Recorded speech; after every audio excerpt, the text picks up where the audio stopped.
They call a gathering of ravens an unkindness.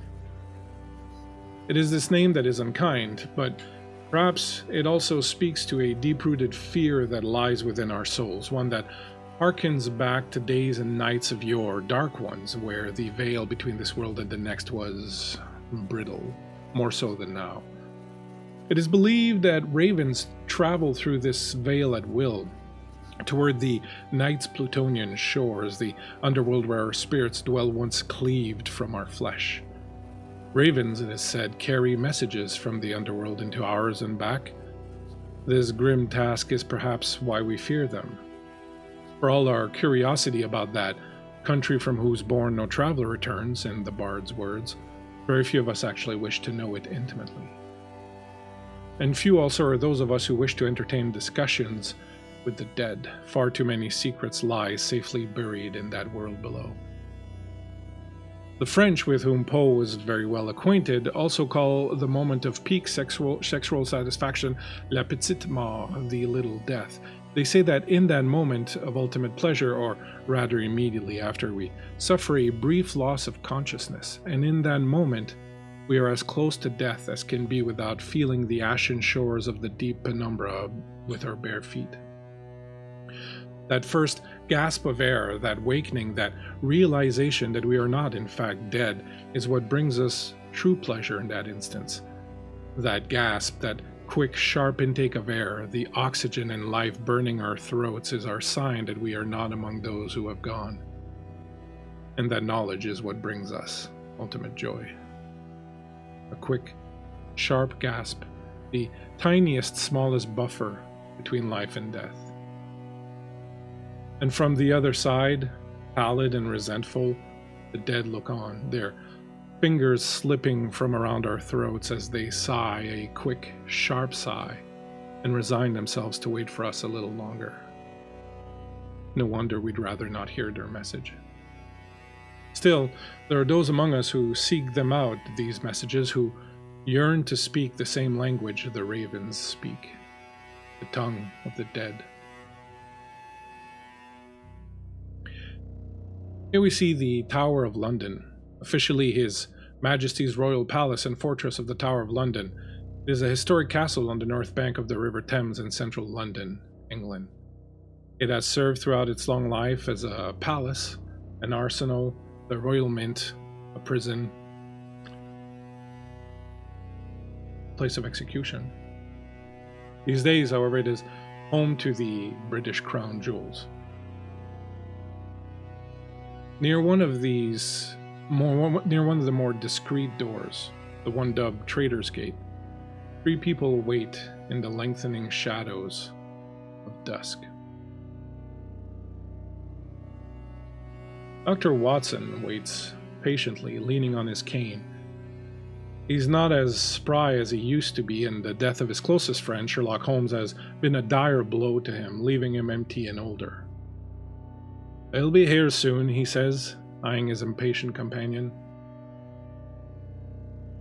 Inspector Lestrade is a tall, lean woman with a top hat and suit. She is looking at her pocket watch again, sighing as she does. This case that just fell in her lap weighs very heavy on her, and she detests having to call in help from non-police officers.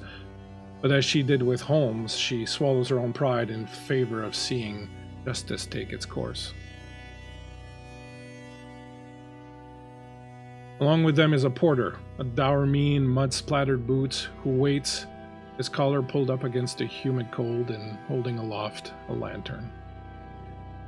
Soon, all 3 turn towards the sound of horses' hooves. They call on the cobblestones as a hansom cab approaches. In this cab are a number of individuals chosen by Dr. Watson for their special skills and abilities. They are brought together on this night for this special case. As the lot of you ride in this hansom cab, I'd like you to tell us a little bit about yourselves, who you are, what you look like, and what you've been up to in the hours leading up to this particular meeting. I will begin with Olivia, perhaps. Certainly. So Olivia Blackwood is a well put together mess. She's sort of the human equivalent of a pile of books that's been stacked a little too high and is like starting to teeter. So her surroundings when she got this summons very much matched that vibe. There would have been a couple of teacups nearby that had clearly been made and abandoned or forgotten about in favor of much more interesting books. But around her, there are also some odd empty spaces that look recently vacated, where the book clutter has kind of just started to creep in, but hasn't fully taken over yet. She's a little harried looking. She's lugging a carpet bag in one hand, and she was holding onto her shawl with the other as she was throwing things into it. She's got red hair that's starting to go a little lighter, the odd strand of gray creeping in, and she has dark circles around her eyes. It's kind of hard to tell if she's young and prematurely aged, or if she's older and kept kind of youthful by the constant challenge of the stress. She left the flat like she was in a hurry. Not because she was walking fast, but because she was leaning forward a little bit when she walked. Like that would help her get where she's going sooner. She's not really sure whether she's annoyed at being summoned or if she's feeling dread from the dire tone of Watson's letter and what her involvement implies. But she's got a tiny little thrill of adventure as well. And I think that might actually be the strongest of her emotions. So she packed up her investigating supplies, such as they are, and took off in the hansom cab across town to see what this particular set of fools has gotten themselves into. And riding across from you in this cab is someone that you know well, but perhaps have not seen in a little while. Anna, would you tell us a little bit about yourself? So Anna is in a couple of ways a little bit of the opposite. She's very tidy. She has everything very nicely put in. She has like a high collar and a little, she is a I think an aspirant is actually the correct term. She is not yet vowed to be a nun, but she is sort of studying to be one. But she has like a nice, like very tidily pinned down veil, despite not having to wear one yet, and her collar is very tidy. She has this sort of like odd, like she looks to be maybe her mid-20s, late 20s. It's kind of hard to tell really, because she also gives this like very girlish is the only really word for it, like a sort of radiant girlish, like almost naive. It's a little incongruent, not in like a sheltered way. It's just something about it just feels a little off, like it doesn't match up. She is very small, not necessarily for her age. She's just a very small, compact, tiny person, like 5 flat sort of thing. But before she left, you would think, just based on the way that she'd prepared for this, that she's not taking it seriously, because she mostly spent her morning doing her chores and going to prayers, and she hasn't brought a lot of things with her. She has like her Bible, she has like a couple of really small books with her, some like personal effects. She's traveling very, very light in a way that's like, doesn't seem like she's done a lot of work here. She would tell you she is very much taking this seriously, but she doesn't have like a bag to carry her things in, holding them in her hand like this is gonna take 15 minutes. She's like humming very gently like some hymn from this morning to herself, like very like everything's great. It's almost like a little vacation in this dreary weather as it always is here these days. Excellent. And on either side of you are 2 other people, both of whom are perhaps a little stranger than the 2 of you are. They seem to be, well, I don't know. Let's find out exactly what they seem to be like. I would like to point out before we continue that Varl has donated bits for everyone to get a penny. So you can each add a penny to your character sheet. This will allow you to get an advantage at a later date. Thank you so much, Varl. Always coming in hot with the good bits. Thank you, Varl. Sitting next to you are two other women. Who would like to go first? I can. Go for it. Mina is dressed in dark colors, and she's got a cloak that still has the hood pulled up, even though she's in the carriage. You can tell that it's made of pretty fine quality and billows quite nicely as she walks. The dark colors of her clothing draw attention to the pallor of her skin. She's very pale, and she looks quite weary. She has been out of London for a while, out on the road traveling, and she had just gotten back into London this afternoon and received word that she was wanted by Watson and Lestrade. So she sort of wearily put herself back together and embarked on this next adventure. She has just a couple of things with her. Most noticeably, she's got a rifle that she carries with her, and is sort of peering around, kind of looking out the carriage window occasionally to see if there is anyone or anything worth noticing on the outside. Excellent. And across from you is someone that you know well. Madeline? Madeline Usher is on the smaller side. She looks mostly not well.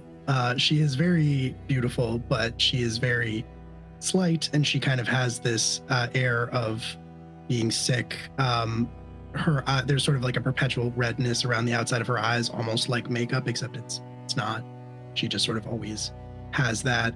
Her lips, she doesn't wear any lipstick or stain or anything like that, any makeup there. So they're just kind of the same shade of like almost chalk white paleness as the rest of her face. And her hair is on the finer side, but it is this very jet black color, in a somewhat elegant style, but an elegant style not of London, more reminiscent of the colonies, I would say. And almost as if to draw more attention to her somewhat off-putting appearance, the dress that she wears is one of white lace, almost completely blending in with her skin. And if I could take, she's reflecting back on about an hour ago before the carriage arrived. If I could take a more narrative approach, if that's okay. I think in the chambers where she was staying, there's a bathtub. And the bathtub, we kind of have this like overhead view of it. It's this flat, undisturbed liquid surface, though it doesn't look like water. It looks darker and more opaque. And then I think like a couple of bubbles appear. And then Madeline, stands up from the tub, covered head to toe in what appears to be blood. She steps out of the tub, takes a few steps over to the mirror, like maintains this very strict eye contact with her reflection as she just sort of very casually and gently starts to rub the blood into her skin. And then she takes her gown from where it's hanging, puts it on, straightens herself, checks the mirror to make sure that her appearance is where she wants it to be, then steps out the door and into the cab. Maybe she's born with it.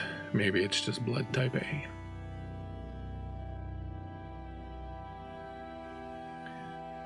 As the cab pulls up to the waiting trio, you open the door, step out into what is the beginning of another night in London. Now, this is a dark Gothic London. The fog is always a little thicker here, and it comes in very early, and as You alight from the cab. The fog has already begun rolling in from the Thames, and the gas lights from the few lamps around here and the lantern that the porter is holding roil on the floor, and in the light of the gas lamps and the lantern, they become these sort of like amber ghosts that just sort of skim the floor where you are, and as you get out of the cab and start walking towards them, your footsteps echoing on the cobblestone, this sort of miasma fog just starts to lift up and begins to enshroud everything. By the time you have approached the trio, by the time you have approached Dr. Watson, it is difficult to see more than a few feet in front of you. You hear in the distance a bell tolling, you hear the sound of foghorns going, you hear the sound of boats moving down along the Thames, men shouting, but all of this is lost, and you are enshrouded by this fog and almost feel like you are placed in a moment or place outside of time itself. When you approach Mr. or Dr. Watson, right, he says, very glad you could make it. Thank you so much for coming. It's such a short notice. I am very grateful, and the entire nation thanks you. Please allow me to do introductions, and he does so, introducing each of you to Inspector Lestrade and to the porter, whose name is MacGregor. And as he finishes the round of introductions, he says, I understand that we've spoken very little in the short time that we've known each other, but I do believe that you are the perfect people for this particular case, and I don't mind telling you that it is a case of the utmost importance. The entire nation, the entire regency could fall apart if we do not solve this crime. Forthwith. My friends, are you familiar with the Ravens of London Tower? You would know that there are a number of ravens that are kept in London Tower at all times. Usually it's 6, but the number can grow up to 12. Currently there are 9 ravens in the tower. You also know that they are placed there traditionally believed to protect the crown and the tower, and that there is a superstition that holds that if the Tower of London's ravens were to be lost or fly away, the crown would fall and Britain along with it. And as you recall this little piece of trivia, Dr. Watson says, the ravens are gone. All 9 of them. They have disappeared. It is unclear whether or not they flew of their own accord or were taken, though evidence suggests that there may have been, pardon the pun, but foul play. I would entreat you, all of you, to treat this case with the utmost diligence. While you and I may not be superstitious folk, after everything we've seen, we know the difference between what is real and what is from another place. But for the common Briton, these stories hold a lot of power. It would be dire indeed if the first news most of them were to read tomorrow morning was that the ravens were gone. Oh, by Jove, but by noon, certainly the crown might have fallen, the entire monarchy destroyed and sent off in exile to France or some such. We can't have that. We can't have that. My friends, are you willing to help us? It would be corvid play, wouldn't it? If it were a pun. You hear Detective Inspector go, it's gonna be one of those nights. They are a bit eccentric, perhaps, Inspector, but I'm sure you'll agree that, well, we are at somewhat of a loss here and a little bit of a dead end, and we need all the help we can get, as we have done so many times before. Yes, Doctor. I did not oppose you calling these people in. And Lestrade turns to you and goes, well then, will you help us? I assume you'll give us more details. You've not given us anything to go on. Well, this is somewhat of a matter of national security, so I will give you details once you have given us your word that you will be helping us. Well, I assume you've brought me along for some reason, although I can't say I have much experience catching birds. Well, I don't think most of us have much experience catching birds, Miss Blackwood, but perhaps you will find yet a way for your particular skills to shine in this particular matter. And what about you, young lady? I'm not really sure why we can't just replace them. Do we not have more birds? There's always more birds. But Inspector was like, no, I understand. It's nice to get out once in a while, and it seems like fun. I always wanted a pet bird. and if we just replace the birds, who's to say the person won't come back and take these new ones? No, we have to find the perpetrator of the crime. The only way you stop the crime is by stopping the criminal. Well, You said that you didn't know if they had simply flown off themselves, and now you're saying that there's a crime? Well, that's what you're here to ascertain. I assume that you're all in. My man here, McGregor, will guide you up to the top of the tower and show you the scene of the crime. You may proceed from there as you see fit. Dr. Watson and I are headed to the castle to try and head off this dire news from reaching the ears of the monarchs, lest they find themselves unable to sleep well tonight. McGregor? Right, y'all, sir. I'll take these folks right away up there. Lickety-split and whatnot. Watson turns to you. My friends, the fate of an entire nation rests in your hands. Well, we certainly wouldn't want to disturb the monarchs. So we best get started. Right then, McGregor says. This way.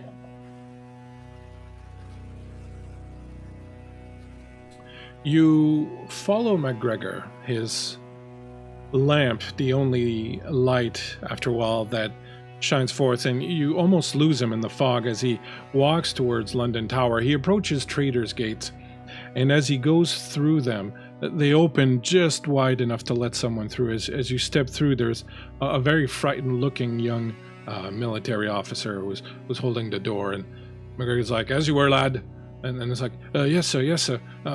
And they watch. He watches as all of you kind of file in, this strange motley group that you are, filing into the London Tower. You start climbing, and then you climb, and you climb, and you climb, and you keep climbing, and you are going up this very narrow stone staircase that was built almost 1,000 years ago, really about 800 years ago before you stepped foot here. You feel the stones with your hand as you walk up, the years, the ages that have gone by, the lives that have stepped through here and run their hands along it the same way you are doing so now. The torches that are ensconced along the way do very little to light the darkness that enshrouds this entire little tower as you climb up. You eventually arrive at a rookery. The last leg of the journey is perhaps a little uncomfortable for some, as it is a straight ladder that goes straight up into the ceiling with a hatch that opens. McGregor goes first and opens the hatch, and then puts his lamp down and then says, "Would anybody require a rope or any some such, or can you manage?" I think I'll be fine. Yeah. I think Olivia is quick to follow. Right, y'all, then. A little offended by the offer of a rope. As you all climb up, Make an athletics check. Oh no, you failed. You fall. You broke here. No. You come through into the rookery itself. The floor is made of old timber. It's aged and dried and stained with countless years of bird droppings and food droppings and so on and so forth. The wood has gotten dark and incredibly dark with the times. The stone around is gray still with little splotches of darker areas here and there.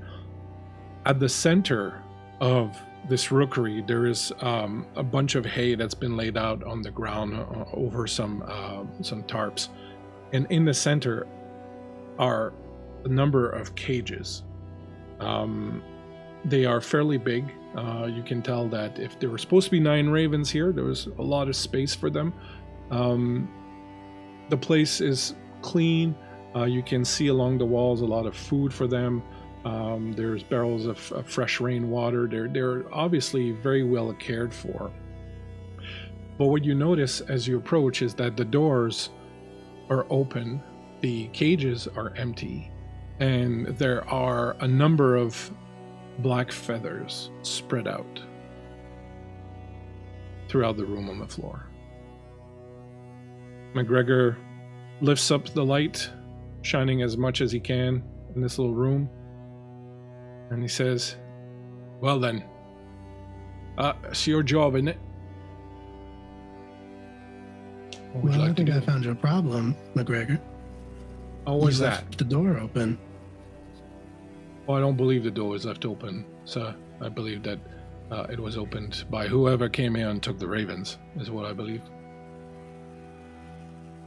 Now, how could they Interesting have gotten theory. in here without you noticing? Or someone else noticing, I suppose. Well, that's one of the strange things, but when relief came this morning for the night guards, they found everyone sound asleep. And snoring exactly where they were standing or sitting or having fallen to the ground, all of them snoring loudly. Interesting. Seems a little poor form on the job. Well, if you ask me, Mrs. Story, I believe there was some devilry afoot. I would take 1, maybe 2 of these fellas sleeping on the job, but not a lot of them.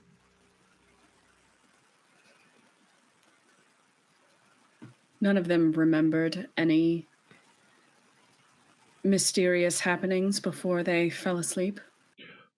One of them did remember something. A young officer named Thomas Goodspeed. He claimed to have seen across the way on one of the pillars leading out of the tower a figure that he said was dressed in a very long coat and a hood, and that he saw this figure jump from the tower and disappear. I myself believe that perhaps young Goodspeed knocked his head on the table or whatnot when he fell, but it could be that there's something in there. I believe we should like to interview him. I'll see if I can make that happen, miss. And he saw someone jump from the tower? Right onto the ramparts below and then take off running. Still quite the fall, isn't it? Aye, it would be at least 3 floors up. 30 feet, 35 feet maybe. Not something most men would do and then be in shape to run off. I myself would probably break both my legs and a good chunk of my back. I think Olivia's going to see if she can see a way out and a way down. Like if she can see where someone might have jumped or landed. Okay, what would the rest of you like to investigate? I think Anna this whole time has been like looking at the arrangement of like feathers and just trying to see if there's like anything like strange about the way they've fallen, or if there's like anything that you could like, I don't know, divine or soothsay from the arrangement, because they're like superstitious ravens. It seems like a fun thing to do while she's here, and maybe it'll say something. Excellent. What about Mina and Madeline? I think Mina would go look at the door and see if there's any signs of forced entry or like key scratches that seem unusual, any ways that someone might have gotten in or out. And Madeline? I think devilry being mentioned caught her attention. I'd like to see if I could see any obvious signs of devilry. All right. So, how about, we'll start this way. How about Madeline gives me a logic and occult roll? How about Mina gives me a logic investigation? Same thing with, actually, I'll have empathy and inspiration from Anna. And I will have logic investigation from Olivia. It's been a while since I played yeah, this. so you roll a number of together. d6s equal to the stat plus the skill. You're looking for at least 1 6. If you have at least 1 6, it's a success. If you have more, you can do more with your roll. If you don't have any successes, you can push. If you push, you re-roll everything that's not a success and not a 1. However, you will take a condition for choosing to push your roll. Well, this is prescient specifically because this is one of your games, Bleak, because I rolled 3 6s. Well, that's actually pretty good because I do have a house rule, which is called the Devil's Luck. So if you roll 3 6s, not 4, not 2, but 3 6s, you get the Devil's Luck, which means that 1, you get a penny for later use, and you will have a something special happen with your success. So you have 3 successes. That is excellent. Olivia had 1, Anna had 1, and Mina. I got 1 success. Okay, I'm old, so by the time I get back to some of you, I'm going to have forgotten what you were rolling for and how many successes you have. So just remind me when we get to that. Let's start with the feathers, with Anna and the feathers. As you look down on the feathers, you see that they're scattered pretty haphazardly. There doesn't seem to be like a symbol that's kind of drawn out of them or anything like that. You pick up a few, and as you pick some up, you realize that some are different. So there are a few that appear to be what you would expect to be like a normal raven feather, about the size and kind of the feel of it. There are a number of other feathers, and these seem to outnumber the real raven feathers. There are a number of other feathers that seem they're much larger, and they seem to be not real. Like they seem like they're made of silk, maybe, or something like that. They do have blood on the quill, and on some of them, as you manipulate them, your fingers come off with like a kind of black oily residue, very, very kind of fine black oily residue.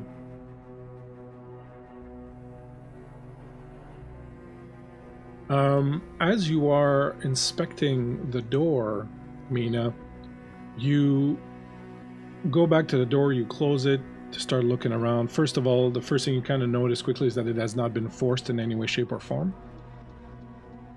But as you close it, you notice something else, and there is something painted on the back side of the door. You see behind it, as you open it, what appears to be kind of a throne with wings or wingspan behind it, and there are words that are scrawled. All of this is done in white paint, like chalky, very chalky white paint. And there are words written on top of it, and because this is really small and you're not going to be able to read it there, I will read them to you. The words, as you see them, read, "Deep into that darkness spearing, long I stood there wondering, fearing, doubting, dreaming dreams no mortal ever dared to dream before."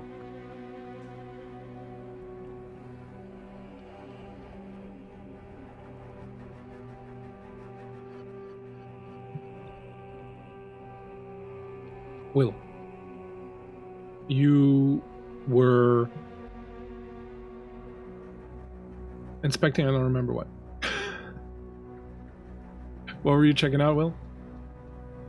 Is Will frozen? Is Will gone? Will is gone.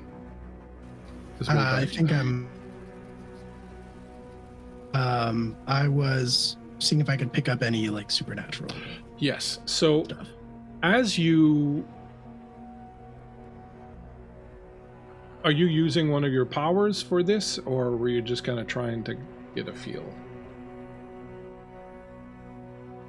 I'm just trying to get a feel right now. As you reach out with your senses, immediately you sense that there was something supernatural and occult at work. Now, normally this is where it would stop, as you're just kind of trying to like sniff the air and, you know, kind of get like, see if the hair on your arm is raising or something like that. But because you rolled the devil's luck, you, without really meaning to, kind of open yourself up a little bit more than you normally would in a situation like this, and suddenly you feel this strange sense of familiarity. Imagine walking into a home that you know very well, where you spent a lot of time and you haven't been there in a long time, and you come back to that home and things have changed. They've moved the furniture around, they've repainted the walls, they've, you know, changed the art, but you still feel that sense of lingering familiarity.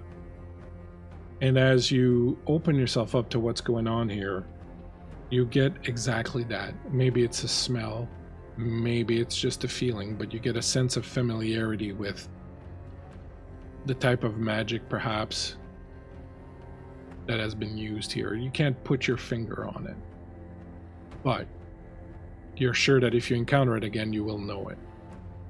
You can keep that in your back pocket for now.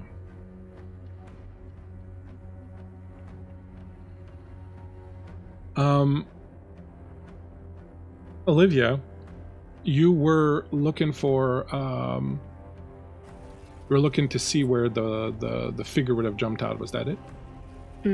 Maybe signs that someone had jumped out, or the sort of lingering marks that would come from someone human doing such a thing. So what you find is that at the 4 cardinal points, there are these big double doors that open up, and there's like perches on that jut out beyond it.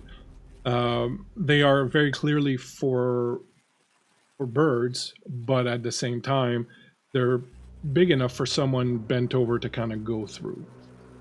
And as you approach them and check them out, 4 of them are locked still, but then one of them, the latch is undone, and as you approach it and put your hand on it, it pushes out, and then it kind of goes back and forth a little bit in the wind of the night. And as you push it open, you can clearly see below it the rampart, about 35 feet down.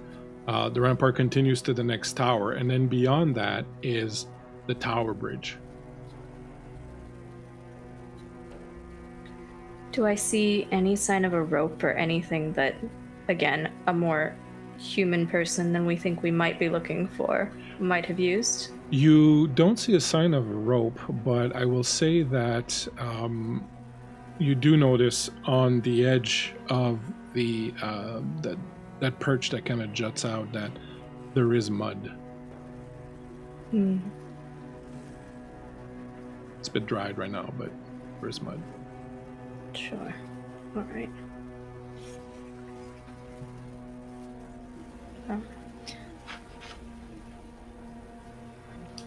I think Olivia would just kind of turn around and come back to the rest of the group. She's not going to follow the mud out onto the roof and risk taking a tumble she would not survive.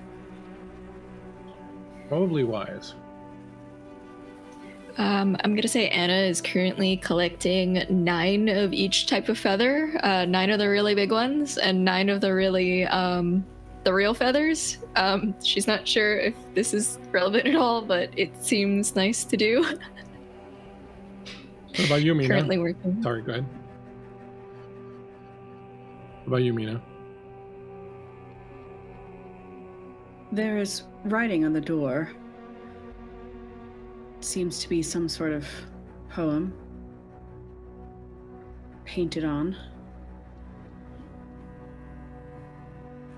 I think Olivia would take great interest in that and come over to take a look.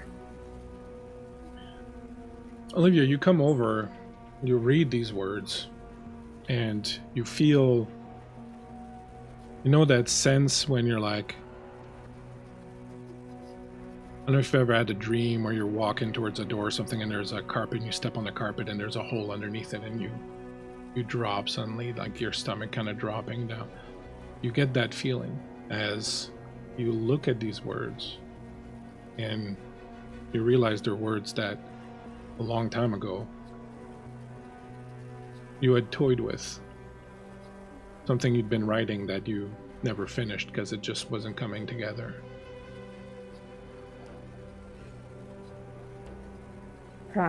And this is not something that I would have ever published or made public in any way because it was unfinished. Yeah. It probably ended up crumpled up or burnt or just in some notebook somewhere hidden in a drawer. I don't know that Olivia would share that. I think she would be very, almost sneer at it. Like, that shouldn't be there and it's upsetting. I'm going to ask you to make an empathy and manipulation roll, and I'm going to ask Deb to make an empathy and observation roll.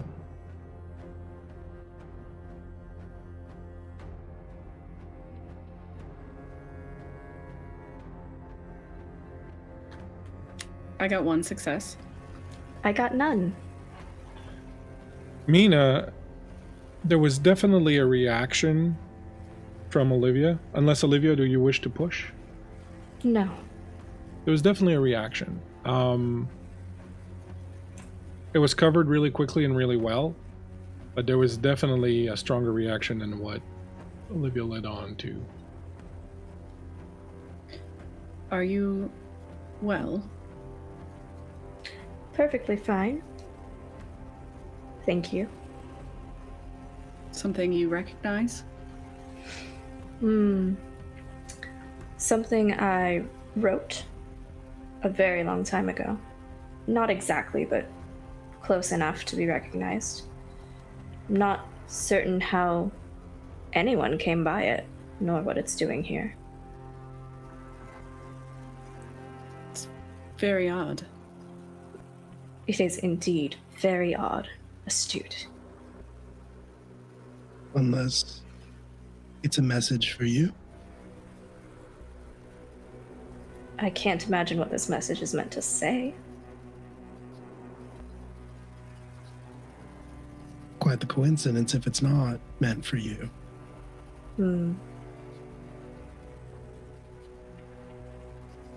Regardless, the inspector wasn't entirely off base about the devilry. So it would seem. Some spells or such were wrought here. I can feel it. Though exactly what their nature is, I'm not certain. Well, there is a reference to dreaming.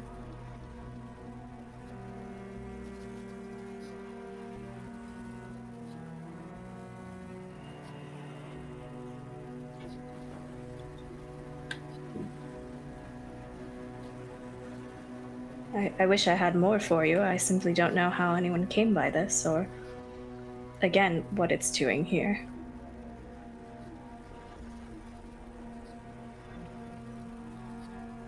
What did you all find? Anything else of note that can help us with this puzzle? You know, I have a suspicion that our friend who took our ravens was also feathered. There are a bunch of strange feathers we have here, and she holds up her hands that are probably absolutely covered in the oily residue now. There are a bunch of really strange feathers here, that don't belong to the residents. They're really long. They feel like they're made of silk, and they have this weird oil on them. I'm not sure what they belong to, but there are a great many of them. So I suspect that the reason our culprit hasn't broken their legs is because maybe they have lighter bones than we do. I think Olivia will pull out a handkerchief and hand it to Anna and just try to convince her to clean her hands.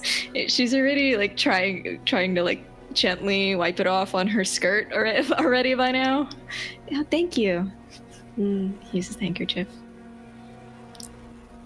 So I think somebody who matches our description and maybe is leaving a little feather trail seems like a good idea. Unless we have better leads. Well, I did find mud outside. Sort of larger splotches of mud, perhaps, than little raven feet would track. Seems like a place to start. I would really rather use a deer. I'm afraid only the vaguest sense of magic is what I was able to detect. If only someone had died here, that'd be a different story, but as it stands... Oh, if only. Still plenty of time in the night. I could simply ask them. Charming.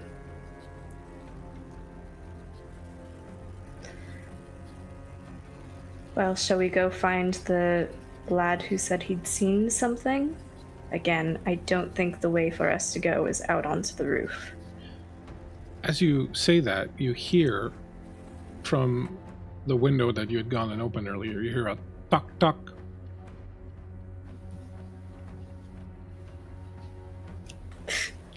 Olivia will go back and open the door that was swinging. When you open it up, you see standing there on the edge of the perch a raven. It's looking kind of unperturbed by you. It doesn't even look at you. It's kind of looking out over the city. Well, I don't want to startle it, so I will just sort of gesture at those back inside and sort of point out at the bird.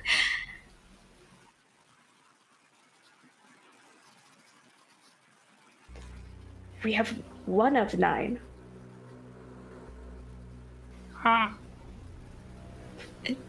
Does it look like injured at all, or like mussed or something? No.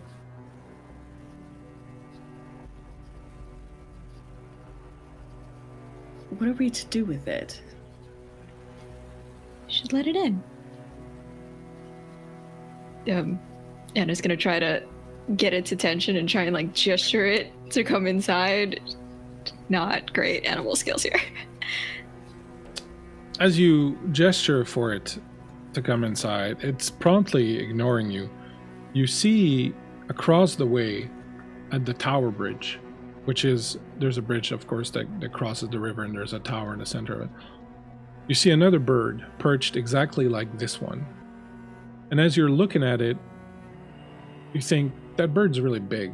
And then as you look at it further, you see that it's not a bird, but it's a man that is perched in a similar fashion on an outcropping on the tower, with the long coat coming down, almost like the tail of the bird, and it's flapping in the wind.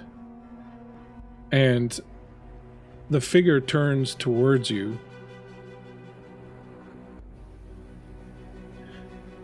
and as it does,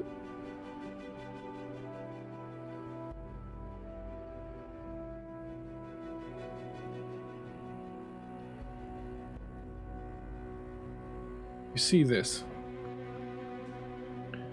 strange, pale face, very angular, with a long kind of hook nose, dark, You don't know if it's paint or what around the eyes that kind of bisect the face. And it looks over its shoulder at you.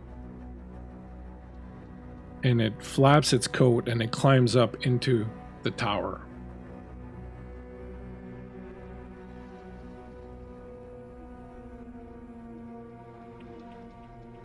I think Olivia changes her mind and reaches out to try and grab the raven that has landed near us and get it inside. As you reach out, the bird flaps its wings and flies off, heading towards Tower Bridge. Well, I tried. Well, I back think to we 9. should- I think we should follow it.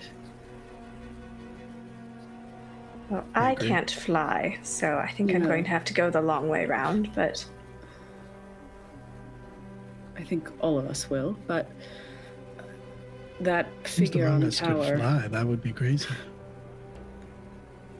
I think the figure on the tower is perhaps who we're looking for. be my first guess. Anna is already climbing down the the ladder. Really slow because it's dark now, but she's already heading down. You climb down back into You the... need a rope, dear. You climb back down into the tower, and McGregor trying to follow you as best he can with the lantern held up. You run across the courtyard, get outside through the Trader's Gate again, climb back up on the bridge, and start running. At this point, as you're crossing the bridge, there's so much fog that at one point you can't see the tower in front of you and the tower behind you. All you hear is the clanging of bells, the foghorns kind of bellowing. You hear the water of the Thames moving below you, that dark, cold water that smells just absolutely atrocious, moving beneath you on this bridge that you're running across. It feels almost like the tower's been pushed back. Like it feels like it takes way too long to run there. You keep running as best as you can. Some of you hoisting up your dress as good as you can on this cobblestone, this wet cobblestone in the fog. You run across. Eventually you find yourselves at the foot of the tower in the middle of the bridge.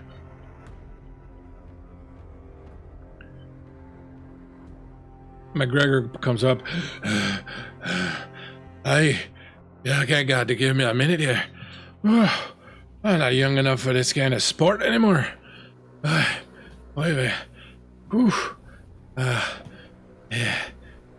Oh, I don't know if we're gonna get up in there. It's probably locked in it. And he goes over and he tries the doors and clunk, clunk, clunk, and it's clear that the doors are locked. Are you planning on getting in then? Can we look up? Do we see the figure from the base of the tower? Is it still there? When you look up, you do see the perch that it was on, but you do not see the feather anymore. What you do see as you look up is coming in and out of the fog once in a while, you see a raven. And it looks as if there are a number of raven that are flying maybe in a circle around this tower in the fog, but they keep appearing and disappearing. It's hard to tell if it's the same raven or several different ravens. You get the feeling it's probably at least a few of them, and they seem to be circling the top of this tower. Well, not completely gone then. And we certainly can't get in if the door is locked. Blake, can I take a look at the door? Is the lock pickable? You can definitely try. Would you like to give it a shot? Yeah, I'd like to give it a shot. Do you have lockpicks? That's a great question. I didn't get to filling out my gear. But sure, well, Will. maybe. Well, Will. I did everything else. I just forgot to do gear. Well, I'll tell you what.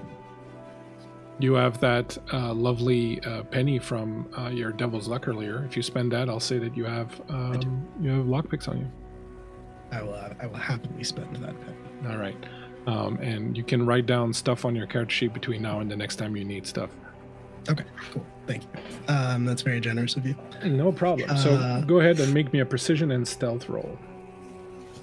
So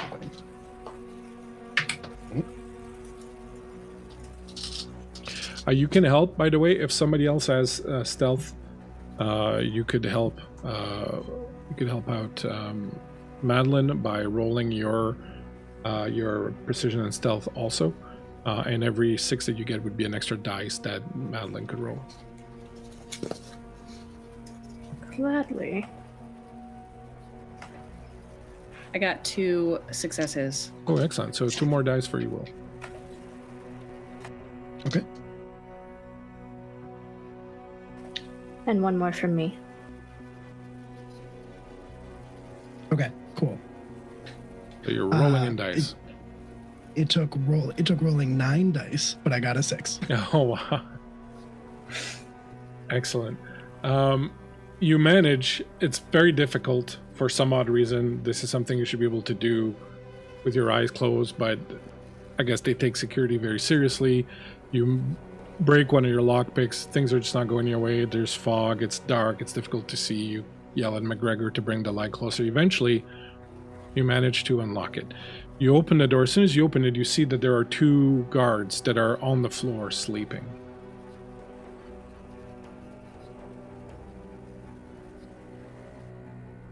Well, we wouldn't want to disturb them.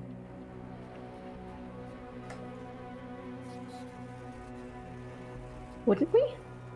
It is their job, perhaps, to catch the person atop the tower. They might be helpful. If you think they'd be capable of anything other than making a racket and scaring them off. I think Olivia was poised to kick their boots, but then kind of thinks better of it and doesn't. This isn't exactly their area of expertise. But truly, whose area is it? Ours. I suppose. And then I'll start climbing the stairs. Mina will follow right behind Madeline. You walk then into the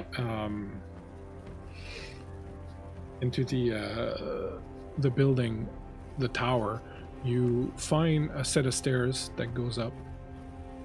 You're climbing it up. As you do, about halfway down, there's another guard that has fallen asleep and kind of slid down a number of stairs, snoring away. You continue walking up. You eventually get to the 2nd floor. You have to move around it a little bit. It's kind of like a barracks sort of thing. You eventually find another set of stairs that goes up. You go up into the roof of the place, and you find yourselves in a kind of attic space that's like really at the top of this building. There's basically just a lot of crates, some tarps, some old stuff. It's like a place where they're storing just whatever leftover gear they have or stuff they don't need anymore. Old bags full of old clothes, things of that nature. You notice that there is a window near where the perch where you saw the figure that is beating open, pong, pong, pong, pong, pong, pong, pong, pong in the wind. Good night, Stacey. You start looking around. You find, again, a number of feathers, like the ones you found in the other place, kind of spread around.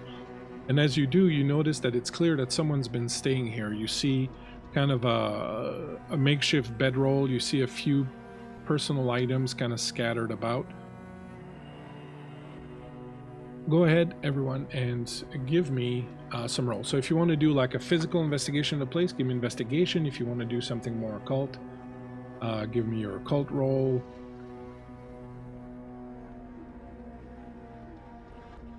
I'll stick with what I know. Weird shit. Weird mizzle.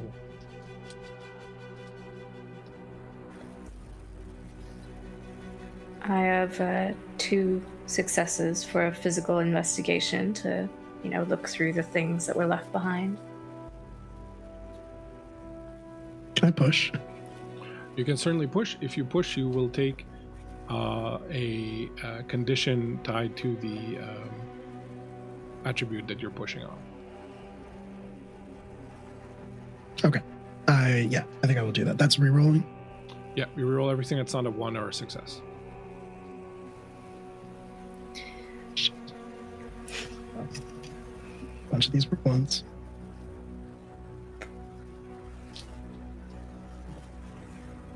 I did get a 6 though. Okay, excellent. And that was occulty stuff. Gina? Yes, logic occult. Cool. Since now that I know something has been here, I made an occult roll, and that is 1 success to vibe check the room. And Deb? I got 2 successes on a physical investigation, looking more toward the window and out to see if there's anyone fleeing. Okay. Deb, as you approach the window, you see along the edge of it, along the frame of it, fingerprints. They're not fingerprints, they're finger marks, because clearly whoever made them was wearing gloves, so there's no prints per se, but you see this kind of black, oily residue also there on the edge of this window, as if it had come off the fingers of whoever might have been sort of hanging out there.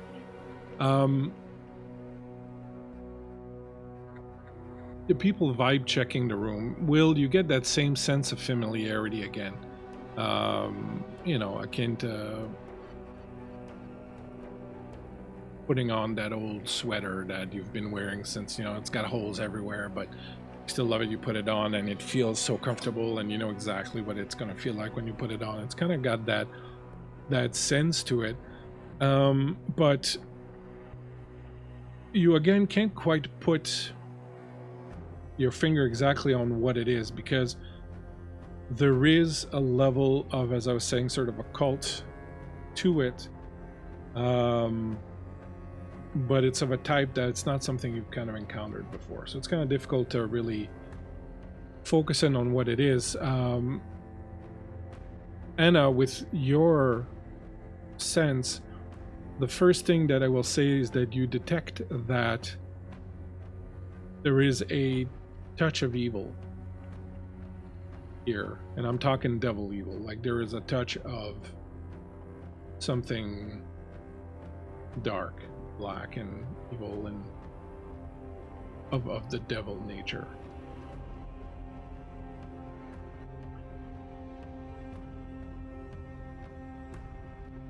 As you are going through the stuff, both not both, just Olivia, you find a few things. As you are going through some of the things, you find that there's a pile of papers, some books, things like that, and you find a manuscript. It is covered in some of that black oily residue. It appears to be some form of long poem. The cover image is someone you don't know, but the name under it is Poe. When you kind of take a quick look at it, you can see that there's something written. There's like a poem or something written in here. I don't know if you want to investigate that further or not. But you also find next to it, when you move it, a little paper wrapper. Yeah, I think I'd love to look a little closer at the manuscript and the poem with it. You open it up, you start to read, and immediately the words stop making sense. They're kind of jumbled up. You don't understand. They're starting to give you a headache. The other 3 people in the room, you hear the sound of the papers as they fall out of Olivia's hand and start sort of flying around and landing on the ground. You turn and you see Olivia in a sort of trance. Her eyes are rolled back in her head. You see the white of them. She is reaching inside her little bag that she carries, and you see her pull out a quill. And almost furiously, she grabs a piece of paper off the floor. She's on all fours on the ground, grabs a piece of paper and just starts writing on the back of it, and just writing and writing and writing furiously. Do any of you want to do anything at this point? I sprint toward her. I will not touch her yet, but I will try to make an assessment as to like whether she seems like distressed or like, you know, like possessed by anything or like compelled by like an outside external force, especially since I've just determined that there's like devilry in this room. Like, does this seem like a compulsion from like within her, or is it like a compulsion from like outside of her?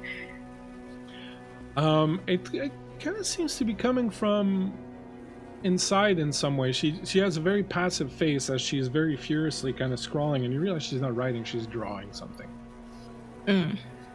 Okay. I will try to I don't want to interrupt her because I don't know if that would hurt her, but I will try to make sure she doesn't like run into anything in this furor. I'm very concerned that she will get physically hurt. Olivia, you are standing in what appears to be an underground room of some sorts. It's not a cave, you can definitely see brickwork. But the ground is unfinished, it's dirt, and there's kind of water that's running down it.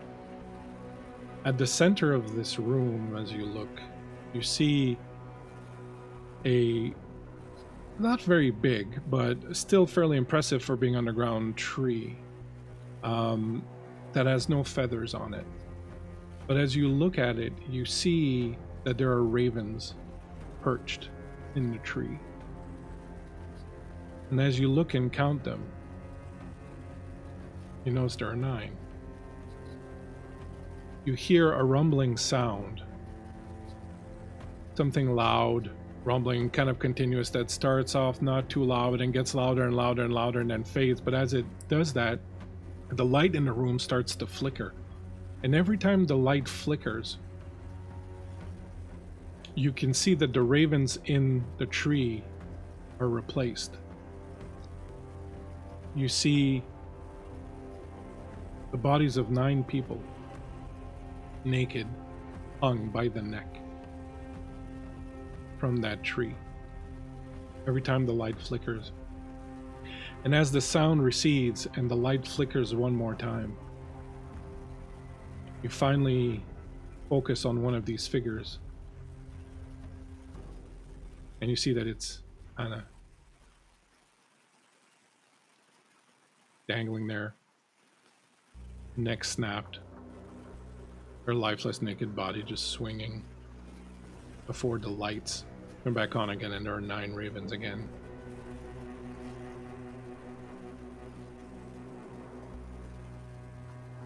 The rest of you see Olivia finish the drawing and then fall right down next to it, passed out, shallow breathing. The drawing that she made looks like this.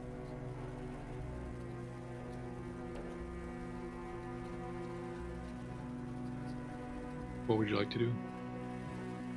Hey, Rara, welcome in. Can I make a medicine check to Yep. try and stabilize her? Go for it. Yeah, I'm mostly just petting her hair.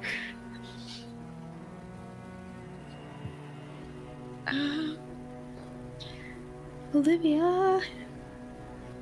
2 successes.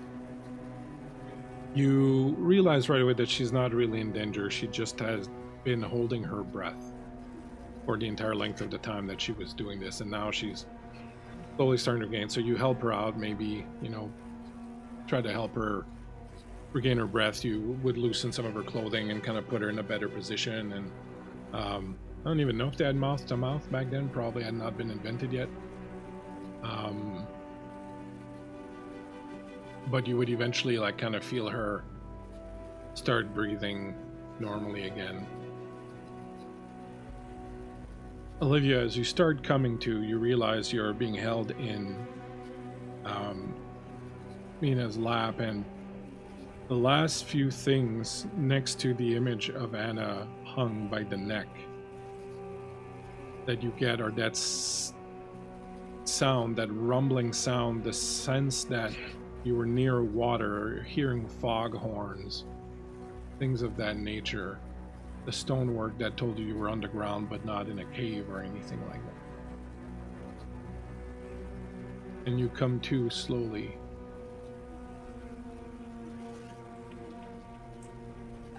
I think the first thing Olivia does is look for Anna, and just sort of quietly reassure herself that Anna is okay. Yeah, I think Anna's like kneeling nearby, like massaging your hands at this point. Hi. Hi. Dead Anna is not in the drawing, right? That was just something that Olivia saw? Okay. Yeah, there's just a tree with ravens and a rope hanging from it.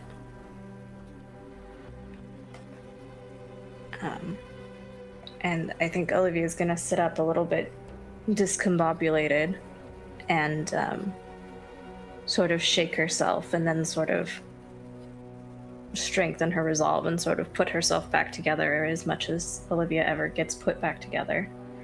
And she's just gonna, that hasn't happened in a very long time. You looked at the book and it happened. I don't know if you remember that part. I vaguely. I'm gonna look an at awful lot, what huh? I drew. It's an awful lot of fuss for what could be any tree. It could be any tree, but the tree that I saw when I was doing this, I suppose, was underground and surrounded by bricks and water and ships, and the ravens were in it, but so was death. The tree was full of death.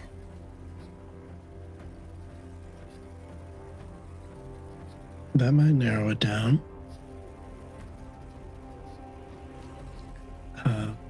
You've had a trance like this before. I did, some time ago, in America. I rather thought I left it behind when I left those shores.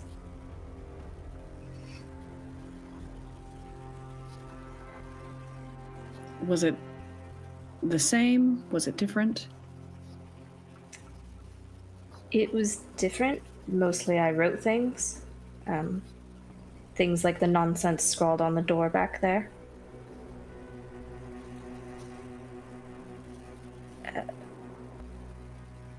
It's been some time.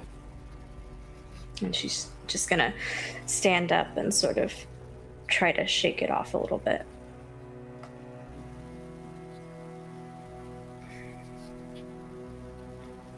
So an underground tree. There is a river.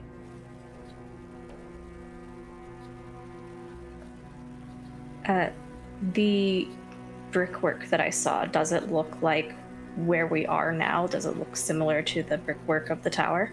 No, not similar to it. It looked much older, but certainly not of a type that would be completely foreign to London.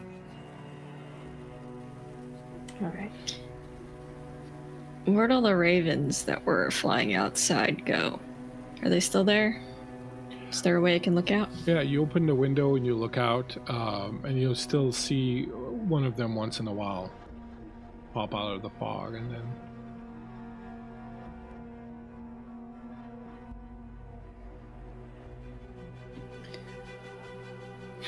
Shall we go interview the guards, see if they're awake yet? as you say that, Mina, you feel your body stiffen, as if a giant hand had kind of wrapped around you and grabbed you.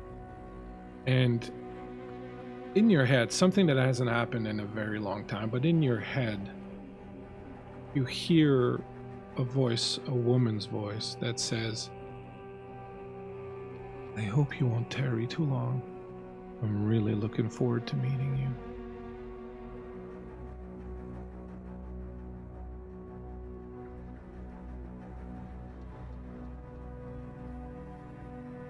You feel the hand around. Sorry, you feel the hand around you relax. You haven't felt that since him.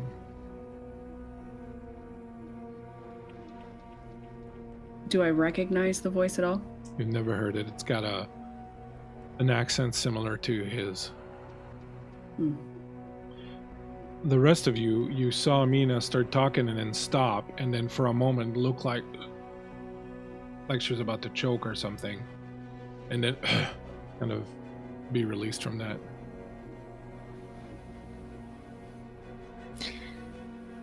I think we should get out of this room. Whatever is happening here, I don't like it. We need to get out of the room. Mina,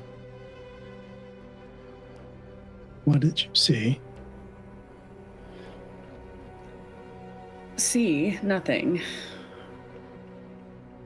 I simply felt compressed, as if I was being squeezed by a hand, and I heard a voice telling me not to tarry. Well, I second Anna. I don't think I want to be here any longer. I concur. I will take the book with me, though, and the poetry. As you go to grab the book, you notice something else that you had noticed just before the book sort of took over you. Lying next to it on the ground, a small bit of wrapping paper. It's got also some of that oily black substance on it, and it's got a little drawing. It's not big, it's maybe like this big. It's got a drawing on it, something that looks almost kind of like the top of a raven's skull, perhaps, and a pipe, and a piece of tape that has been broken. Maybe it was used to seal it. It says in a handwritten note, 12th house. 12th house.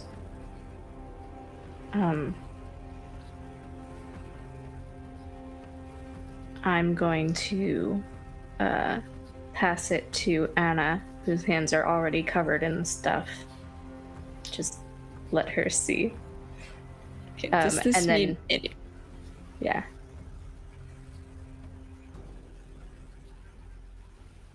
Anyone kind of looking at this or at the residue stuff can make either a medicine and precision roll or a logic and investigation. I fully feel at this point Anna has stopped wiping her hands because every time she does it, there's more of it. It's a whole thing now. Frightfully sticky. I got 2 successes with medicine. I got 2 6s. On medicine With also? logic and... Okay. No, logic and investigation. I got no successes. She's very concerned about her sticky hands now. I got just 1 success on the sorry, what did I roll? Precision medicine. Okay. Mina, you know what this stuff is, and you have some on your fingers from checking the side of the door. It's opium residue from the gum, basically, that the resin that you burn in opium, and that's what's on this package also. And when you smell it, you can figure out that this was probably a package of opium, or of tar, essentially. Madeline, you've heard of 12th House. 12th House is a distributor of opium. It's not like a place where you can go and smoke kind of thing, but it is a place where you can go and buy the stuff. It's in Limehouse, in the Limehouse district, which is not very far from here.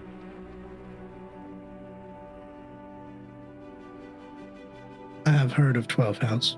I have heard of 12th House. They purvey fine narcotics, shall we say.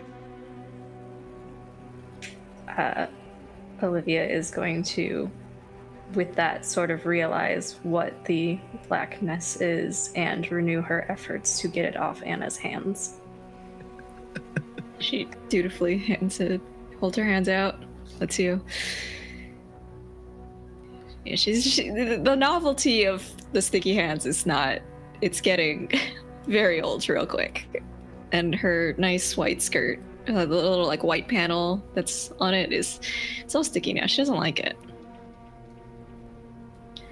But do you know where it is? 12th house? Yes. I'm familiar. Well, we were told not to tarry, and it would be rude to turn down an invitation.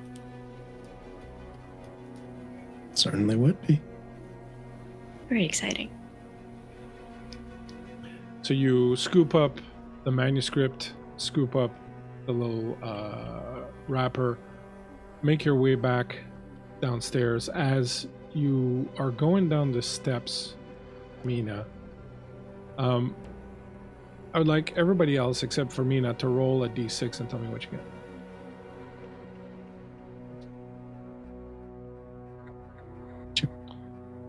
As you step aside to let Olivia go by, you are suddenly incredibly aware of the heat of her skin. You see her jugular standing out as she strains trying to get down on the ladder. You can almost hear her heartbeat. You're one willpower down from what occurred to you a little earlier. And as she moves by you, it's almost as if you can smell her blood through her skin. Her heartbeat echoes in your ears. Holmes, Holmes, Holmes. You have not felt this way in a very long time. Whatever is around, whatever is near you, is accelerating, reverting all the changes that you've gone through in the years since living with your husband Jonathan and your children, getting further and further away from the horrors of that night when Van Helsing and you killed the brides and Dracula. And you thought you were free of it, but whatever is around you, whatever is near you, is causing all of this to return. Mina and Madeline have spent a lot of time together. Is it possible that this is that there's some body language going on that I might be familiar with? Mina for sure would have almost started to reach out to grab Olivia's arm as she walked by and quickly take it back. And then Madeline would see Mina sort of run her tongue along her teeth and just sort of clench her fists tightly and try to contain herself. I have a thought, and Bleak, it's up to you if this is how mechanical this gets, but one of the spells that I took is called Blood Bond, and it involves transferring blood and the energy inherent in it into another person. So I feel like in their travels, it's probably not uncommon that if Mina is on the verge of looking like she's losing control, that Madeline might just sort of transfer some of the blood into her so that she's more sated. How close are the Technically, two what of the you? spell said.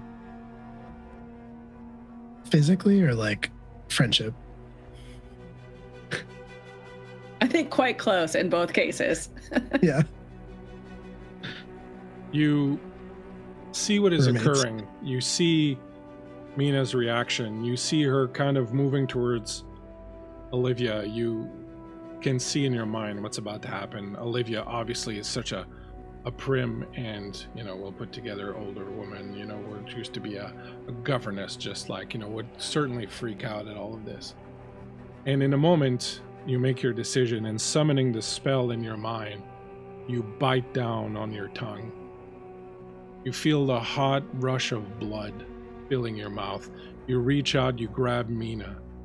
You put your mouth on hers. You whisper the spell in your mind, and the blood rushes out of you and into Mina. Mina, the sense of it filling you is euphoric as it dribbles down your throat, reaches parts of you that had not been tickled, touched, activated, excited in so many years now. You remember the rush that you felt back when you were enthralled to Dracula.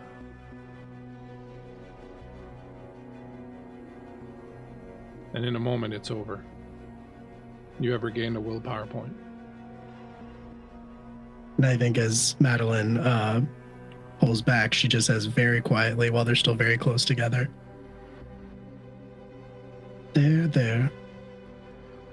We don't want to do that, do we? You're right. Thank you. Anytime. Do you take damage from this, Will? As per the spell?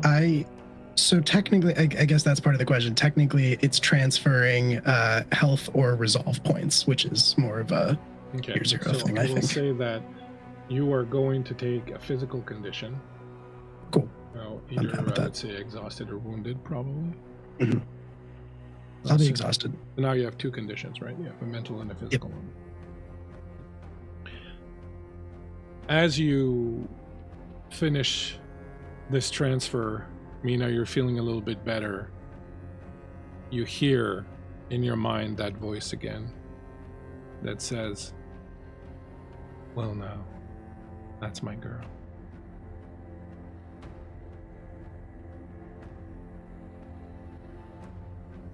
And as the rest of you make your way down the stairs, back out into the fog of this London night, heading for the Limehouse district, heading for the 12th house, an opium dispensary. This is where we're going to go and break, my friends. We are going to step aside to fan ourselves, splash ourselves with cold water.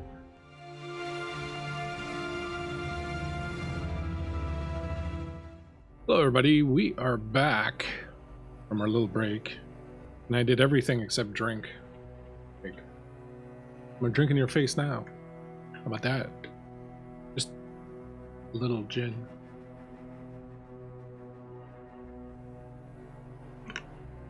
So aggressive. Look at that mug that Gina's got. You could fit Deb in there.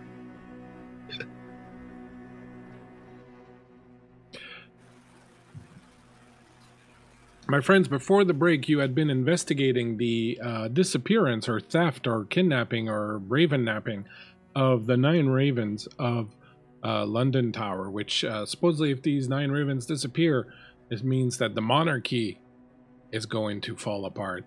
Hey, Elena the Oddity, thanks so much. That's a great little emoji you got there. Yeah, that the monarchy is going to fall apart. So, no stress. No big deal. It's just the entire fate of the monarchy resting in your hands here tonight. You investigated, saw a strange figure from across the way that was perched kind of like a raven. You followed it into its room. You realized that there were a couple of strange things going on. One, there was some poetry about ravens or something written on the wall with a design of a throne with raven wings on it. Olivia later found a book by someone named Poe, some sort of poem named The Raven. One of the things that Olivia realized was that the lines that had been written on the wall were written by her years ago and discarded. You found a manuscript with a poem in it, but when you started reading it, you passed out and had a bit of an episode where you saw a tree underground with ravens, and then a bunch of people hung on it, including Gina's character. Anna hung on this tree with 9 ravens on it. You drew this out for the rest of the group in your fugue state, and when you came back to, you found that this residue that you'd been finding everywhere was opium resin, and you found a wrapper from someone having bought opium resin at a place called 12th House, which is a opium dispensary, if you will, in the Limehouse district. just before you could go down and investigate that, Mina felt something she hadn't felt in a very long time, what appears to be the presence of an elder vampire or something, a woman talking to her and exerting some control over her body the way Dracula used to be able to.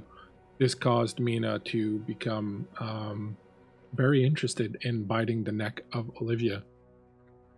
But she was stopped from doing it just in time through Madeline's use of blood magic. Yes, Madeline's been up to some tricks of her own since the House of Usher fell. You are now all on your way into the Limehouse district, looking for this place called 12th House, which, you know, if you're into astrology, you'll know what that means. You find yourselves in a little dingy back alley. Limehouse district is a district with a lot of immigrants, especially Asian immigrants at this particular time in London. So there are a lot of opium dens here. It's good to remember that at this time, opium was legal. Smoking opium was something that wasn't necessarily super well regarded, but that people did, and it was fairly ubiquitous. People, you know, people of all walks of life would go into an opium den and smoke up. Little known fact, they even treated cocaine addiction with heroin back then. Because, you know, I got you off the coke. I do. I wonder if that would work for bath salts. You find yourselves now approaching through this dingy, narrow little back alley. The fog has receded somewhat. There's still kind of a little bit of that wispiness of it in the air. You are walking down this narrow cobblestone alley. You hear someone coughing from nearby, someone screaming. You hear cats. Someone somewhere bowls over something that falls to the ground and crashes. There's a fire lit in the trash can nearby. You see a very discreet symbol.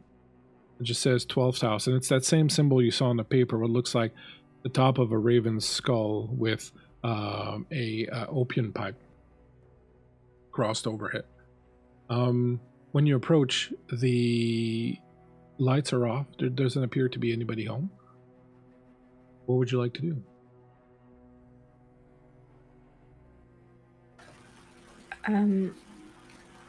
I assume, or at least I'd like to look and see if there's any obvious signs of not just the black smudges, but maybe some of those fake feathers that we had seen before. I want to tell if this person came here in costume. You don't see any feathers anywhere around, fortunately.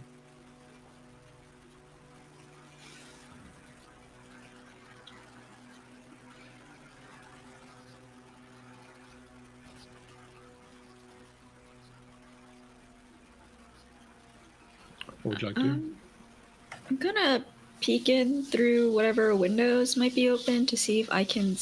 I mean, it looks like there's nobody inside, but I'm going to see if there's, like... if I can tell from here if there's, like, anything suspicious looking or untoward or anything. You can clearly see that there's kind of a pot-bellied stove in a corner that's got a fire in it going. You can see the glow of it through the darkness, the gloom of the room. The room itself is very sparse. There's like a desk with a chair. There's a little cabinet on the side. There's little pamphlets here and there on the walls. You see there's a door that leads in further into the building, but there doesn't seem to be anyone in here. Absolutely, Word Fangirl. We had a great fundraiser last night over on Word Fangirl's channel that Kato, Helen Handbasket, ran. We had a whole bunch of fun people that raised money for Médecins Sans Frontières. I do believe the video will be on VOD on Word Fangirl's YouTube at some point, so check that out. It was a great game, and we raised double the initial goal that had been set up, so congratulations, Word. That was very well done, very well run, and for a good cause also, so very good job. It was fun to be part of that. Yeah, so there doesn't seem to be anything else or anyone else going on in this room.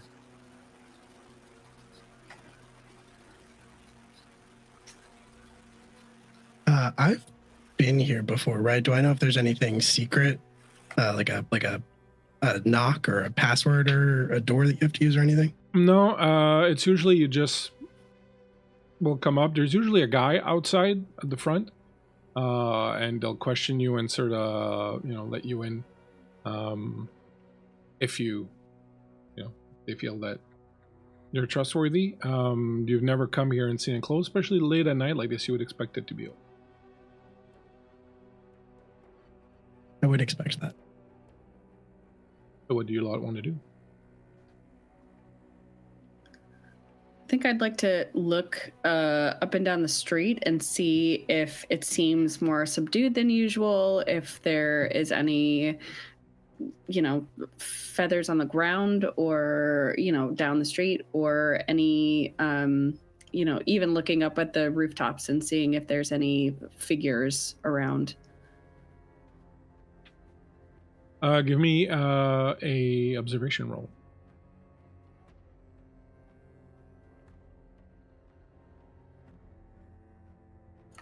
I did not get any successes, so I'm going to push. Oh, you're going to take a condition. 1 success from the push. So you don't see any feathers anywhere. You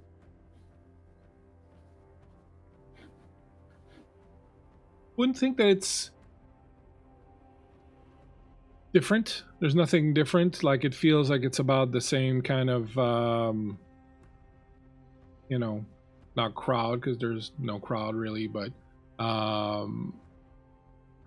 you would feel that there's about the same amount of people that you would kind of expect to be here. And there's nothing really that kind of sets your mind on alert or anything.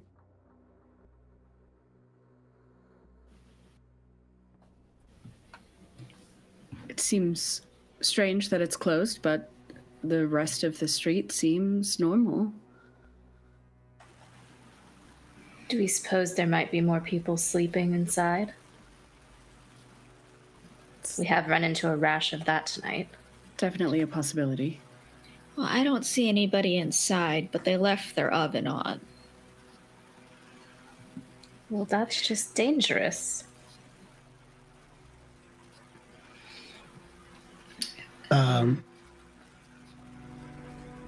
Bleak. Yeah. Would this be an opportunity where I could potentially try to use my medium talent? Can you read out what it does? You can use observation to perform seances where you predict people's futures and contact the dead. Extra successes provide more information, prolong the contact, or cause the spirit to materialize. I would think that it's something that maybe takes a little bit of time and preparation. Like, you'd have to find a place to sit down and kind of. So I'm going to say that I think it's probably not super practical. That's fair. That said, for all that I would love to think I raised you better than this, you did make quick work of the tower earlier. Any chance you could perhaps let us in, Madeline? I don't know what you're talking about, but I suppose I could see what I can do. You did raise me right after all. And a lady of my station would certainly never know anything about breaking into buildings. She pulls out her lockpicks as she is saying this. Nor anything about opium dens, for that matter? Certainly not. That's 1-6. With a little bit of fiddling, you manage to unlock it. The door swings open. You look inside, and it's quite gloomy. There's a little bit of light now coming in from the alley, and the fire's there. And there's a little bit of light coming in from that pot-belly stove that's in the corner. The place is very quiet, kind of eerily so.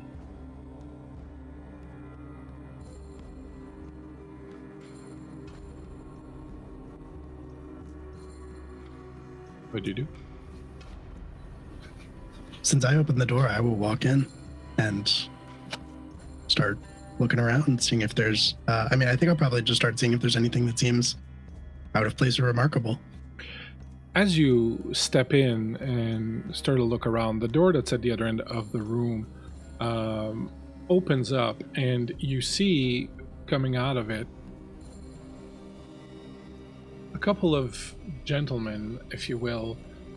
They are dressed in long black cloaks with hoods. They have these masks that have like these long sort of raven-like features to them. They are each carrying a lit torch. And as you step into the room, the door opens.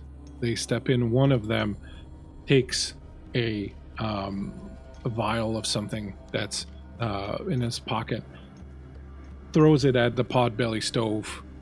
It explodes and fire spreads everywhere under it. The fire starts to spread along the walls, along the floor, around them. This reddish smoke starts to billow up as they approach on you. And we fight. I didn't get my cards out. I will get my cards out. Initiative in Vaesen is handled with cards. I will draw cards for each of you and for the baddies. And one of the features of Vaesen is that you can trade initiatives with somebody else in your group. So you can do that at the beginning of each turn if you want. Otherwise, we don't redraw cards. And you just, you are able to, if you want, switch around the cards. All right. So, Olivia, we'll go at 1. Madeline at 7. Anna at 9. Sorry, at 6. Mina at 5. And the baddies will go at 9. So, 2 of them coming towards you. You're in a small room. There's you. Everybody else is behind you, kind of at the door. At 1, what would you like to do, Olivia? Sorry. I think Olivia has very, very strong protective instincts. So, sort of simultaneously puts her arm out and just full. They haven't been invented yet, but she is very much minivan momming Anna and pulling her pistol from her carpet bag. He's packing a pistol, ladies and gentlemen. Just a nice little lady's gun. You could shoot that gun if you wanted. I would love to shoot that gun. Thank you. No problem. So you're going to roll your precision plus range combat. Guess what I'm not good at? Precision and range combat. Well, just kidding. I'm just fine. I got 1 success. 1 success is good enough. As you fire your gun and you hit one of these 2 creatures, whatever you want to call them, and they kind of stumble a little bit and kind of rear back as your bullet fires off and hits him. Madeline, you're kind of surprised to hear this gunshot fire off behind you and sort of whiz by your head, but it seems to have kind of staggered one of these little weirdos coming towards you. At 5, Mina, what would you like to do? How close am I to these? So you could step in and mess with them if you wanted. Can I step farther away? You can definitely step further away. Great. Because I have a rifle and I don't want to point blank. I could, I guess, but I would like to shoot at one of them. Go for it. The same one that got hit before, or? Yes. Okay.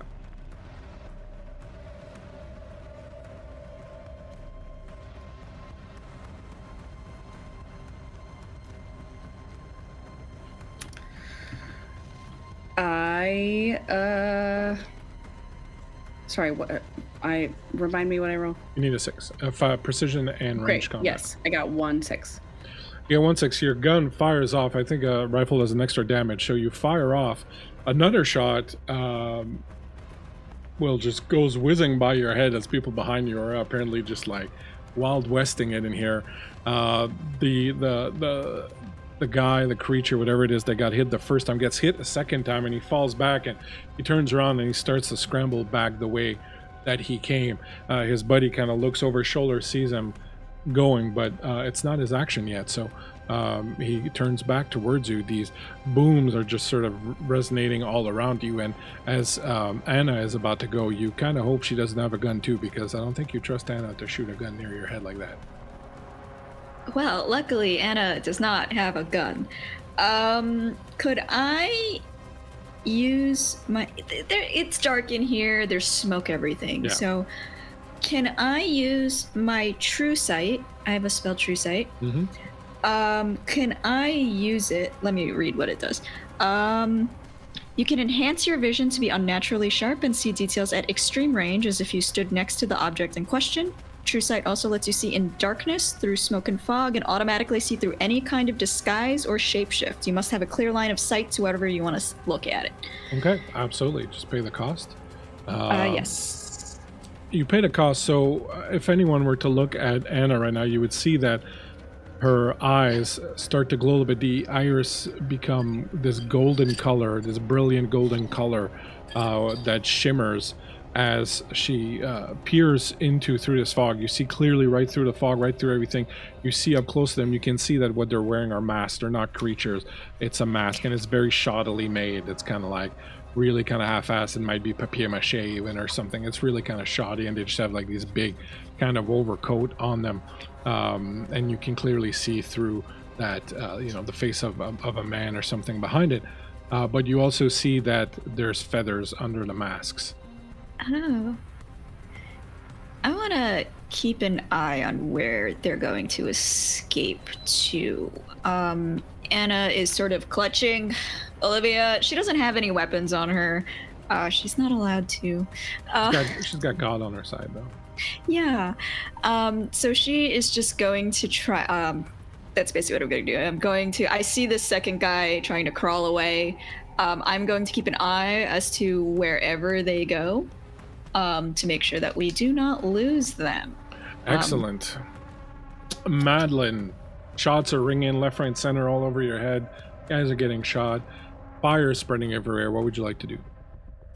So one of them is crawling away, but the other one is like totally fine? Yeah. Okay. Then yeah, I think Madeline would kind of sigh heavily. I've been waiting for this all night, by the way. Madeline would kind of sigh heavily and say, ladies, can we show a little decorum, please? And then she's going to hold out an empty palm towards the one that's trying to crawl away and quickly clench it into a fist. And I would like to cast the spell Immolate and set its blood on fire. Things are heating up right here. So you're going to go ahead and you're going to pay the cost for that, and you're going to roll your logic plus occult. Cool.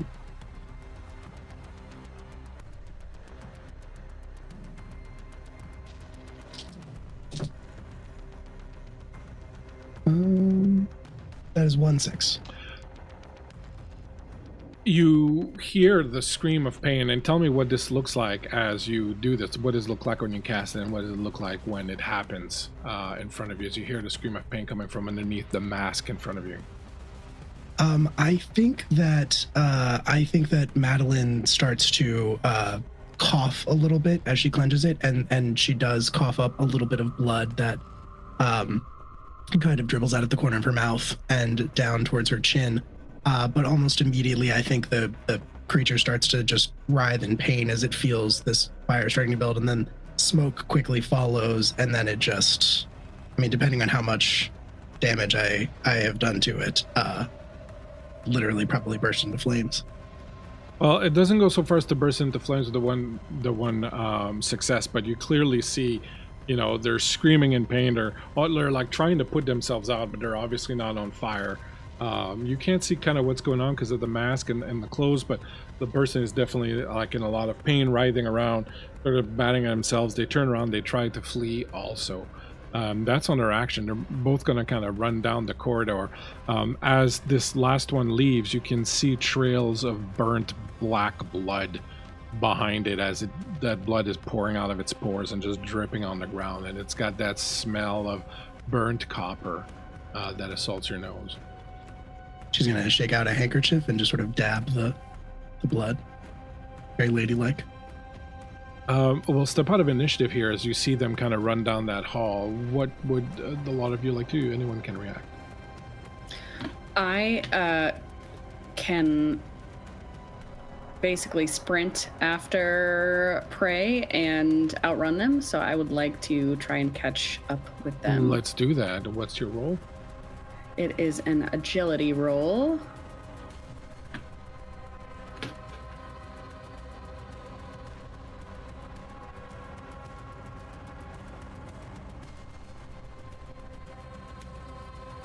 Three successes. Describe to your friends what they see, what it looks like as you react with this supernatural speed. I think she sort of elongates a little bit and just pushes off the floor in a sort of unnatural way. And there's the ghost of some wings behind her as she just takes off running. It's a dash. You just kind of blow by Madeline. Madeline, your hair kind of flies up a little bit. You run down that corridor. The guy is basically, in the grand scheme of things, the guy is basically barely turned and start heading down the corridor. And you jump him and you grab him with your 3 successes and haul him down. You can smell that burnt blood, and if you can imagine the smell of burnt food to a human, that's what it kind of smells like to you. As you drag him down, you're not even tempted to bite him or get any blood out of him. It's just this putrid scent of burnt food, and so you drag him down, and when you drag him down, the mask kind of lifts up and you can see boils on the skin and lesions where the blood underneath the skin is literally boiling and burning. You drag him down onto the ground. What are the rest of you doing?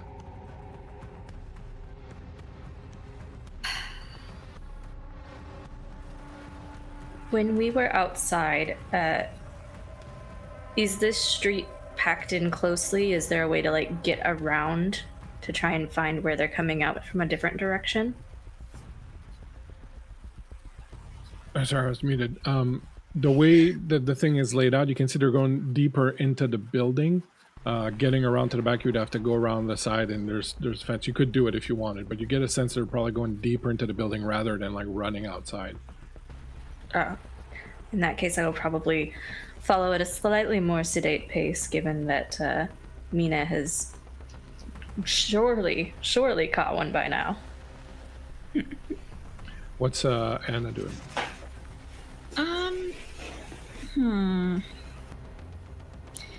I think she's going to see that everybody seems to have this, and she has already forgotten that it's dark in here. Maybe people don't really see as well. She is. Do any of these pamphlets that we're passing by look interesting? She's getting mildly distracted. No, you can see that they're just kind of neighborhood pamphlets, things of that nature. You get the sense that this place is it's not like a hidden dark place. It's, a community place to some degree.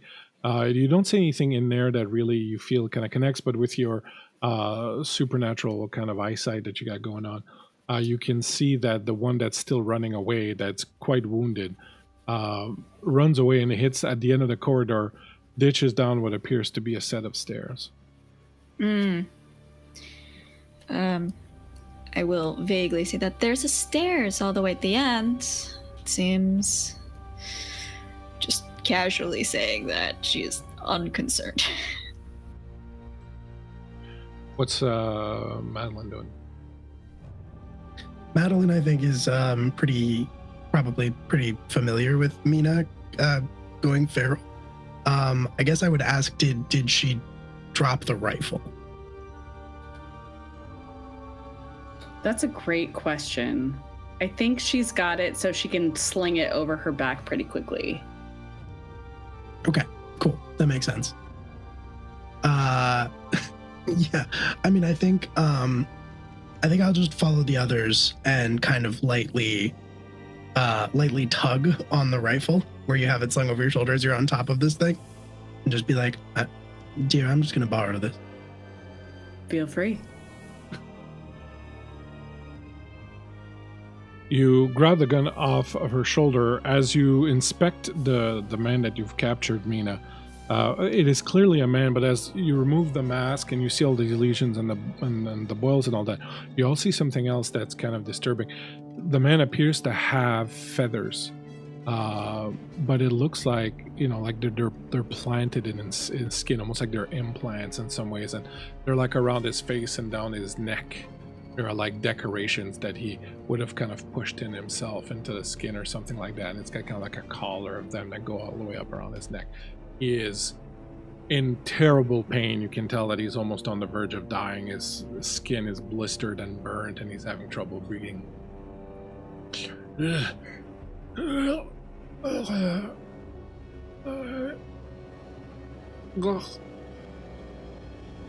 do you do? Hey, there were the mouth sounds. Those are not the terrible ones. You say so. So if I can take the rifle off of Mina, is the other one, like, can I line up a shot for the one that's still running away? He's already gone down and kind of hit down the stairs. Yeah. That's what I thought. Okay. You kind of shoulder up, but you can't see. And also there's like all that smoke from the fire that's still spreading, that's kind of wafting down there. You, in fact, don't even know how Anna could see that person had gone, the other target had gone down the stairs. Right. Okay, cool. Then yeah, I think I would just probably like work the lever on the rifle and eject the shell and look to Olivia. I think Olivia would crouch down to get sort of closer to this person who's having a very hard time breathing, let alone talking, but she's going to try and question him and ask, where are the ravens and what are you trying to do with them? Thanks to Beth Masco for giving everyone another penny. So thanks, Beth. So now you have to give Beth your thoughts. Thank you. Thank you, Beth.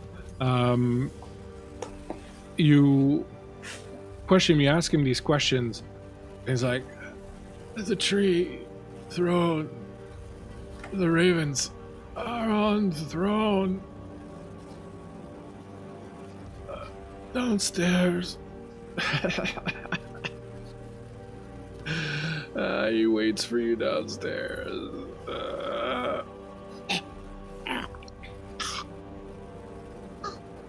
Oh. He dies in your hands. I drop him. I wonder who waits for you. And I'm gonna stand up and continue down the hallway. You make your way down that hallway that is filled with smoke and fire. The fire is still spreading behind you. You make your way to the stairwell and go down, and very quickly as you go down, you realize that it leads to a kind of half-finished basement. At the center of this basement is what appears to have been a well, maybe at some point. You see like a circular opening with bricks and stones sort of around, and there's a rope ladder that goes down deeper into it.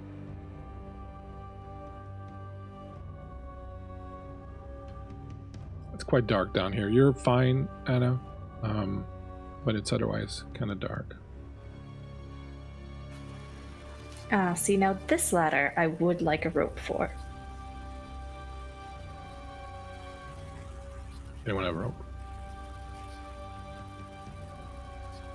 You rummage around, there's a bunch of stuff down here, and you manage to find a rope that you can use to assist you to go down.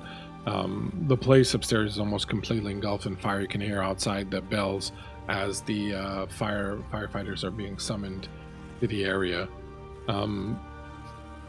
You lower yourselves down into this well, and it doesn't go very long before it becomes just kind of an earthen tunnel, and you find yourselves arriving down into, for lack of a better descriptor, looks like an abandoned underground metro tunnel or something that had been dug for a pulse, because it's around this time that they were building the underground railway. So it looks like it was maybe an exploratory tunnel or something that they ended up not using, but it's quite well built. It's supported with pillars and arches and timbers, and you see the evidence that there had been people that worked here. There's like a broken pick, an old boot, things of that nature. But it seems like they have abandoned this this tunnel. You continue walking down it, and down here you hear nothing except the occasional rumble of something heavy going by. You can hear foghorns and boat bells. You're walking along this path, and it's mostly mud for a while, but then it starts to turn into rocks that have been placed kind of strategically for someone to step through. You eventually get to an area, it kind of goes up a little bit, and then there's an archway made of stone, and it looks like it would have been like an entrance or an exit that would have led out to like some underground tube station or something like that. Again, that is not completed and was completely abandoned. But as you step through, you see on the other side of it a large open room, and it's not quite like in your vision, Olivia, because it's mostly bricked in. The floor is mostly bricked in, but at the center of it, there's an area where the bricks have all been kind of removed and are kind of pushed out of the way, and there's a tree there, but it's kind of small. It's not like a giant tree like you saw, but there is a bit of a tree that is growing, and it's got like these crooked branches, and it doesn't have any leaves on it, and you can see 9 ravens perched inside this tree, just sitting there, sort of chilling. The room itself has a few braziers that are lit, so there's a lot of light in this room that you can see. And as you step forward into this kind of dome-like cavernous room that it's kind of all bricked in, with this tree at the center of it, you see something move in the shadows beyond the trees. And as you do, a very tall, lanky figure approaches. His shoulders are kind of high up, and his head is kind of leaning forward, and his face is strange, as if he's perhaps wearing a mask, or it's kind of hard to tell, or he's got face paint or something like that, but his eyes are kind of dark with black stars kind of over it, and he's kind of hunched over, and he moves just a little bit. At first you think it's just a shadow, but then you see him move, and he steps forward and stares at you. Welcome. It's been a while. Welcome. You are looking for the birds, I take it. We are. And I regret to inform you, I think you're a bit early in these plans. This tree is not anywhere near as big as it should be. Well, big things have small beginnings. You have to start somewhere. Already that this tree can grow in a place like this, a place that was walled off, bricked off by the work of man, is already quite an achievement, don't you find, Olivia? It is impressive, yes. But I think you've got us at a disadvantage. Clearly you know me, at least. Oh. I know you, Olivia. I know you. I know you, Madeline. Though I admit I may not be quite as you saw me last. But I've been searching for you for quite some time. I haven't been hiding. Oh, but you have. Perhaps not as subtly as you thought you were, but it took some work to find you.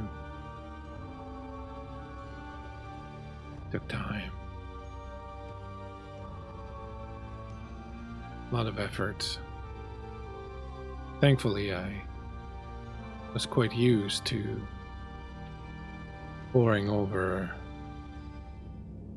volumes of ancient and forgotten lore, and in them I found many answers to questions that I had. There are secrets whispered in the night by these wonderful, beautiful birds you see here. They bring us messages from the dead, and I guess you could say that I am one such message, sister.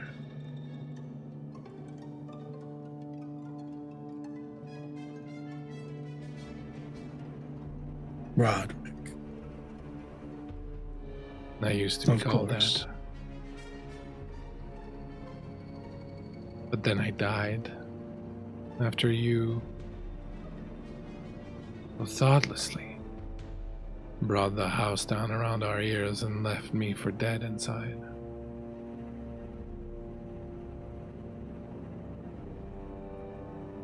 You buried me alive, Roderick.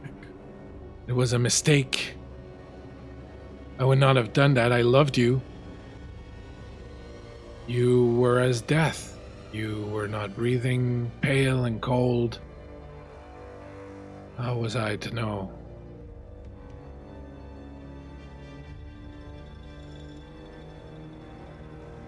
But you knew better. And you abandoned me. And you. It took me a while to figure out who was leaving these poems by my bedside while I slept in a wine stupor. When they stopped after you left, it was, well, child's play to sort it out. I would never have pegged you for a petty poetry thief. Again, I would have thought I'd raised you better than that. And why did you leave them if it was not for them to be taken? I can't say I rightly recall. You've seen my latest work. I call it The Raven. I saw the bit you left on the door and the bit you left in the book. I was wondering if you would ever recognize me, even though I was using a pen name. I thought you might recognize the texture of the poem as being yours. But I guess you stopped paying attention to poetry ever since you left Usher Manor. I heard that you had a foundling, and he looks at Anna. I'm like crouching behind Olivia. Yeah, Olivia very much like shuffles to make herself bigger for Anna to crouch behind.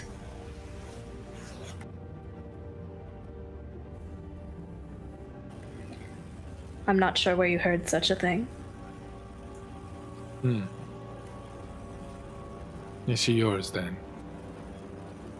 You always struck me as someone who would not have much time or desire for the earthly pleasures. She's more mine than anyone's. Does she feel that way? Tell me, little one, does your heart truly belong to her, or have you found somebody else? Someone whose light and grace shines down upon you in a way that poor old Olivia's love never could. After all, what love can a barren womb bear? I'm not supposed to talk to strangers. Oh, but I'm not a stranger. We are acquainted in a way, you and I. I know your father, see?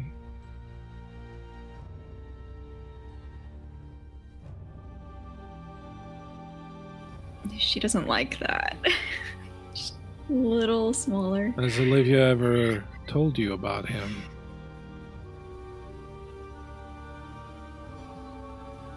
Well, she doesn't know much. Do you, Olivia?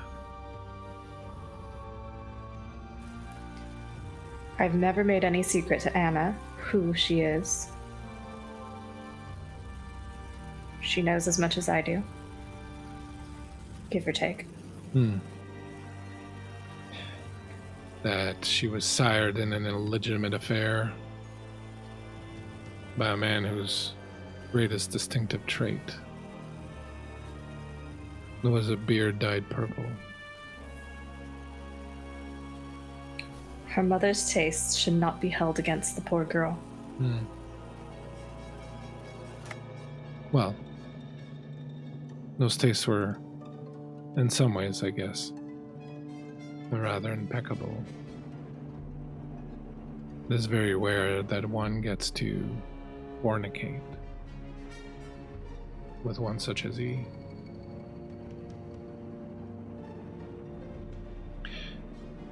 But never mind that. My quarrel is not with you. My quarrel is with Madeline. I have summoned you here, Madeline, to stand before a jury made up of your peers, and he motions to the ravens. Much as you have brought a message back from the grave when you rose from it and tore our house down around our ears and killed me, so too these brethren of yours, travelers in the night, bring messages from the land of the dead, and they will decide tonight whether you should live and die for your trespass. As for the rest of you, I have no real quarrel with you. I find you interesting, little one, but Olivia was always rather boring to me, and so I'm quite happy to let you leave if you wish. But make up your minds now. A court will soon stand in session. And you, Madeline, stand accused of the most heinous crime of all, fratricide. Oh, Roderick. Do you know what your problem always was? You? You always thought this was your story. And you were the main character.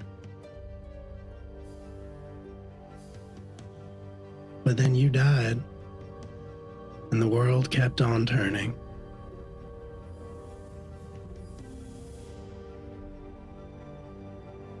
As far as unnatural lives go, sweet sister, I believe you and I are quite matched. You didn't summon me here. You came of your I came own here to volition. stop you. Stop me from what? Exactly. What am I doing that is so wrong? Asking for a little justice? All I ask is that Well- you defend yourself in front of a jury of your peers, and if you are not guilty, then you will be found not guilty and allowed to leave. Well, I buried you once. If you'd care to try your odds a second time. Very well.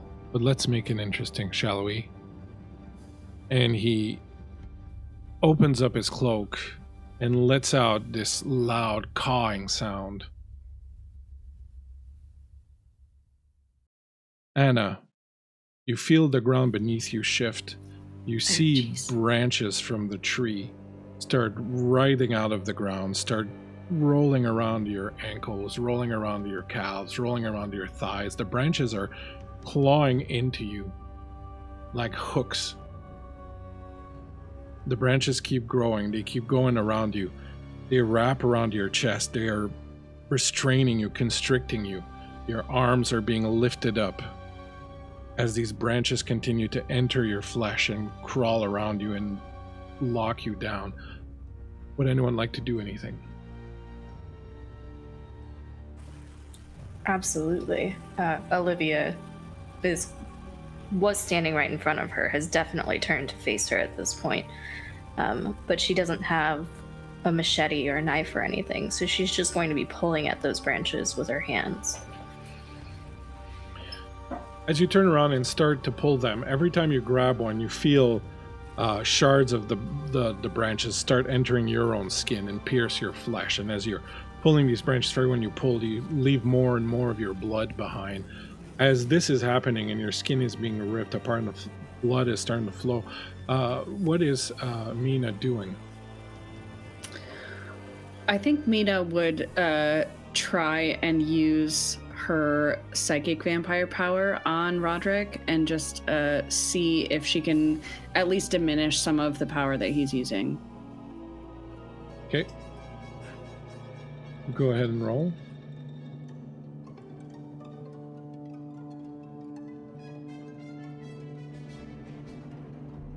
One success. You reach out to him, reach out to his life force, and as you do, you realize there is none. There is nothing there for you to latch onto and to take.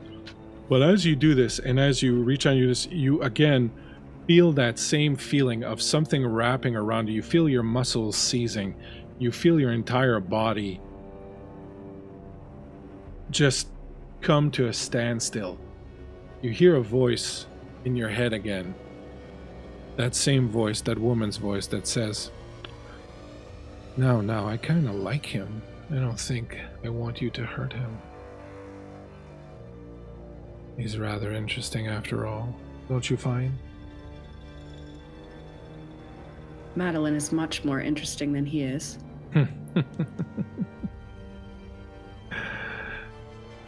Madeline is weak. Madeline is alive.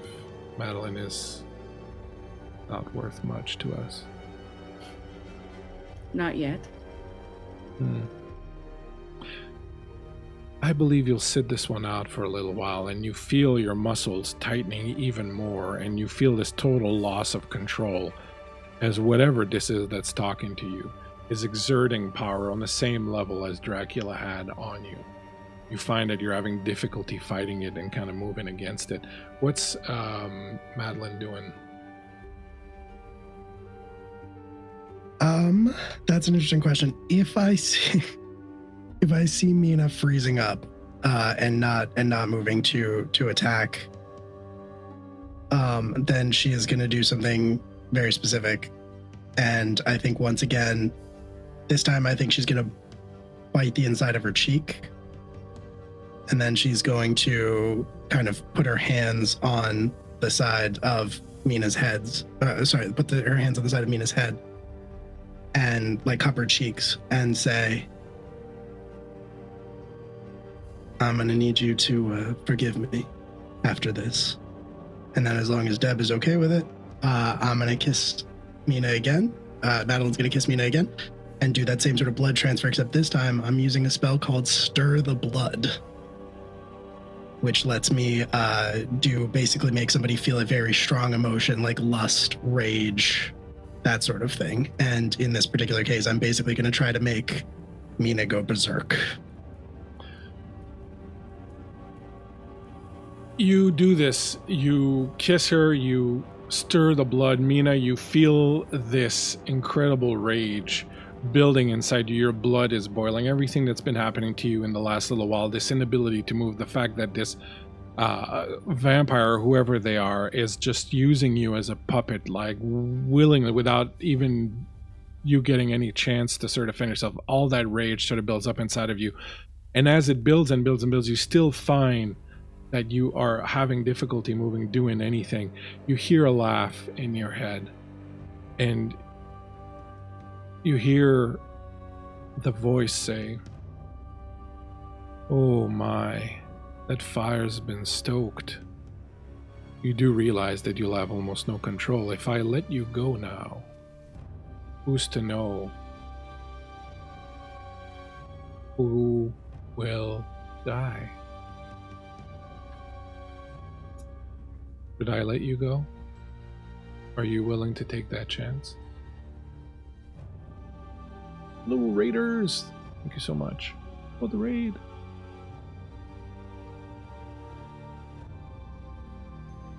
Do you want me to let you go? Do I you trust want Madeline. to let the beast inside of you rear to life, whatever the cost? Yes.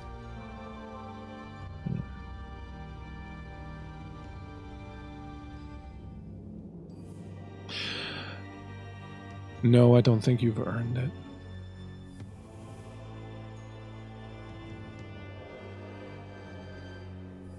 Meanwhile, back at the tree, Anna, these branches are crawling under your skin, ripping through you. Olivia, you're seeing these branches. You're pulling them out as much as you can. Every time you pull them out, it draws blood from Anna. It rips her skin. You see that it's hurting her, injuring her. Mina, even from where you are, locked into this position, the smell of blood that's coming now from both of them is just throwing fuel and wood on the fire that's burning inside of you. Olivia and Anna, what do you like to do? The pain is almost unbearable. You haven't taken damage yet per se, Anna, but you can feel that it's like causing a lot of damage as it's ripping through your skin and your flesh and kind of pulling you in. What would either of you like to do? So, I've surmised that I maybe don't have a lot of time here, but I have a task. Can I surmise we need to get the ravens out of here, is what she's thinking. It is the task we've been sent here to do. Roderick is also very fixated on them being here at all. Can I determine what is keeping the ravens here? Or like, why are they here? Is there a way to get them out of here? All right, let's go ahead. And you have 6th sense. I do, yes. Right. So I'm going to let you use it quite kind of not exactly the way it works in the rules. Because it's about figuring out if there's been a creature in this area, and you know there is. But I will let you use the 6th sense anyways. I'll have you make your empathy and observation roll.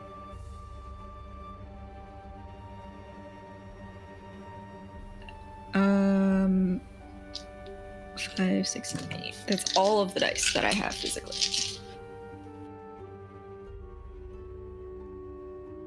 Jeez, that is a lot of ones. How do I push the roll? You tell me that you want to push, you get to reroll anything that's not a 1. But you will take, in this particular case, a mental condition. So either angry, frightened, hopeless, or broken. Okay. And how do pennies work? I still have one. A penny adds 2 dice to a roll. So you could, I would say, like, if you want to spend a penny, I would say do it like before the roll. So roll 2 dice. If you get a success, then you might not want to push. And then if you push, you can reroll those dice as well. Okay. Actually, I'll hold on to it. I don't know what's going to happen after this. I'm going to reroll 4 of these. Probably something terrible. Probably. I might need it. That is 1 success. And I will take... You remember the image that you saw that was painted on the wall in the room, the throne with the wings on it, and you remember Olivia talking about the tree as being the Raventhrone, and you get the feeling that in some way, shape, or form, Roderick is controlling the ravens through the tree. It's the throne. It's what gives him dominion over the raven. Okay. I will become frightened. I will take frightened. Because it's very scary and I don't like it. I will, I can't grab anything. I will look Olivia in the eye and be like, the tree. You need to get rid of the tree. She's like, you need to get rid of the tree. It's just the tree. And as you're wondering what to do with the tree, it's just in time for Creative Garden to come in on a raid. Thank you so much for the raid. We are in the last few moments of our Penny Dreadful game here using the Vaesen system. The players are in a bit of a pickle, as you would expect. Olivia, you hear that. What would Olivia like to do? So I think Olivia, her hands are bleeding. She's scrabbling with these tree branches. It only seems to be hurting her ward further. And I think she hates that hopeless feeling and she's not super accustomed to it. So I think she's going to grab her pistol, and if she can't affect the tree here, she's going to aim it at Roderick, who is the one who called the tree up, and she's going to shoot at him. You're going to shoot at Roderick with your pistol? Mm-hmm. No problem. Go ahead and roll.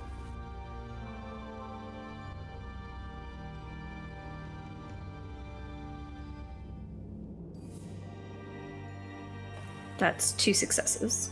You fire, and your bullet is really well aimed, and it hits him right in the center of the chest, and he kind of backs up a little bit and kind of staggers back.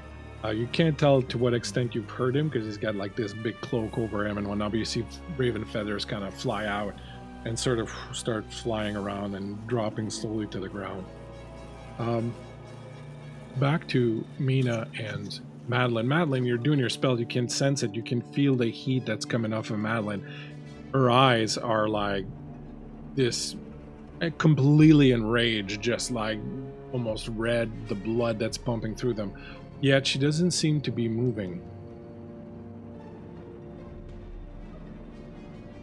Like she's literally like shaking. She's looking like the Red Hulk almost. Like just like.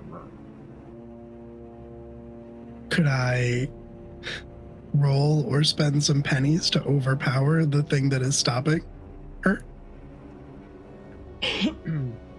I also have a talent that lets me spend a willpower to boost my physique or precision. So if I boost my physique, can I try and force my way? Okay, so I will say this. So I will say you can do that. Okay. To boost your physique, so spend some of your willpower, which will make you even more hungry. So that's great. What I will do is I will let you, if you spend your penny, I will let you make another roll, the same roll that you made to cast a spell, and those successes will add to Deb's successes right now to try and break free. Okay, cool. I'm down with that. Oh, thank you, Creative Garden. Really appreciate that. Yeah, come back anytime. Have a good dinner, and yeah, we'll check your stuff out too. Or I give Creative Garden a follow. What kind of them to come out here? I got. Go for it. Is it successes or sixes? 6s, yeah. You're looking for 6s. I'm looking for 6s. Okay, cool. Yes. Okay, cool. So I got 2 6s. So I guess that's 6s. Sorry, you got what? 2 6s, Will? I got 2 6s. Yes. And what did you get? Deb? Also 2 6s.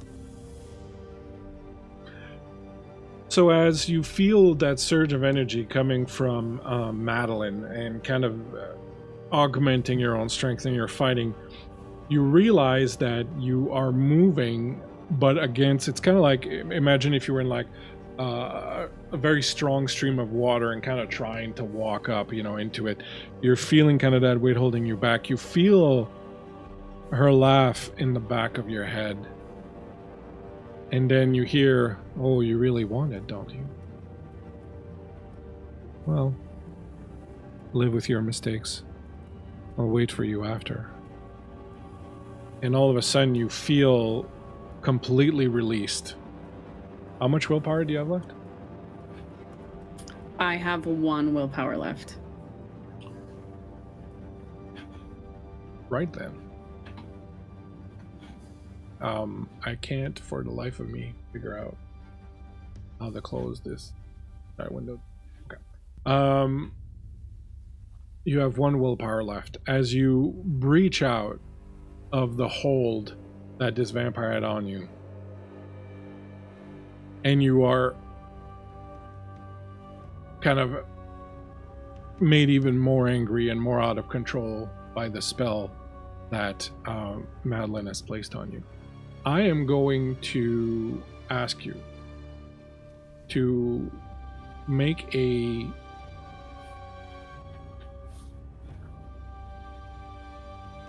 I don't want to make it too much of a make a logic and vigilance.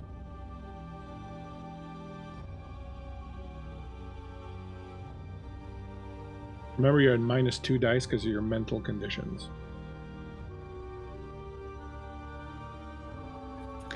One success.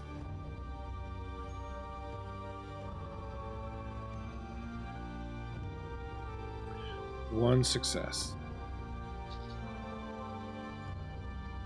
What would you like to do?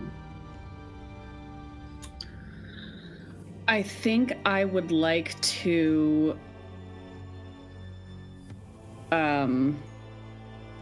run toward Roderick, and because he's not alive, I don't think that trying to drink his blood would do any good. So I think I've got a hunting knife sort of strapped to my bodice that I'm going to pull out and try to stab him with it.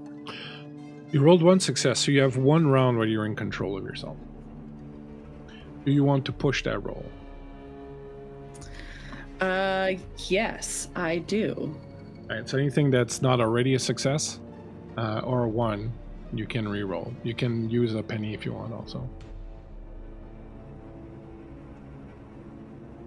I will use a penny. In for a penny. I got 2 more 6s. All right, so you've got 3 rounds of being in control. There's something in the back of your head that knows you have, like, you know, whatever, a few minutes of control, and then you're going to lose it completely. If you lose that last willpower, you're not going to have any control, just so you know. Mm-hmm.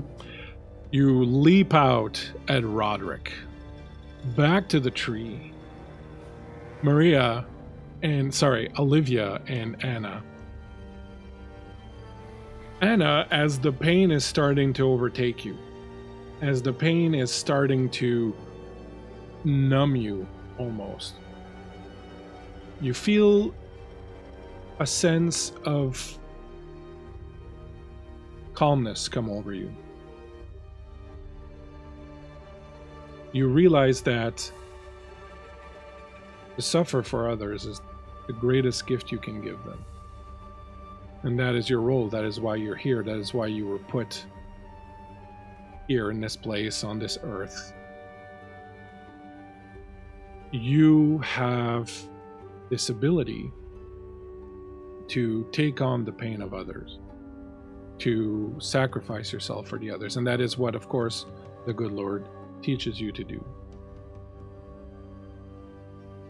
And as you feel that sense of calmness make the pain go away momentarily, and you see the one who is, for all intents and purposes, your mother, fighting so ferociously for you, even though it's clear that what she's doing is ineffective and it's just not going to work. And you see that Mina is like on the verge of losing control, and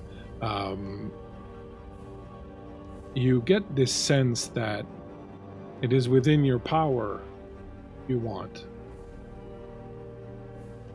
to take everyone's pain away, as long as you're willing to accept it as your own and to take it willingly. You can take everyone's pain away. What do you want to do? Here's a question. Does this include Roderick? He's very emotionally suffering right now. It does include Roderick.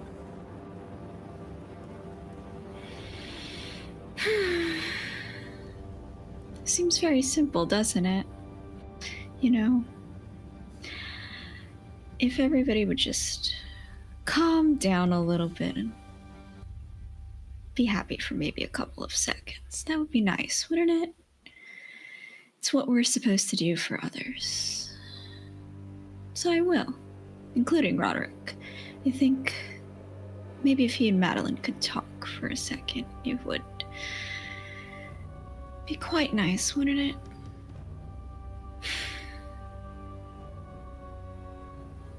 So do you accept?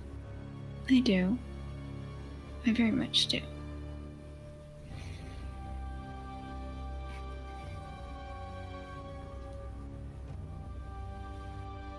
Mina, you jump on Roderick, and as you do, you suddenly feel this sense of calm as you lose your rage. Everything that was boiling inside of you, everything that was making you angry, the hate you had for him, it all kind of goes away. The pain that you were feeling from the lack of food, of blood, the pain that you were feeling from having been restrained and all that, it all sort of fades away. You find yourself standing there. In front of you, on his knees, you can see Roderick is crying, sobbing. He's rolled up almost like in a little ball. Madeline, as you watch this scene unfold, you find that the anger and hatred and fear, whatever negative emotions you had towards your brother, are starting to melt away, and you feel a sense of compassion and a sense of regret for what's happened to him. Olivia, you suddenly feel no more fear. You understand that Anna is capable of taking care of herself, that you've done a great job raising her, that you have nothing to fear, that the pain that comes with fearing that terrible things will happen to Anna is gone. And as you think that, you turn and you look at the one who's your daughter, at Anna. And you get this sudden revelation almost that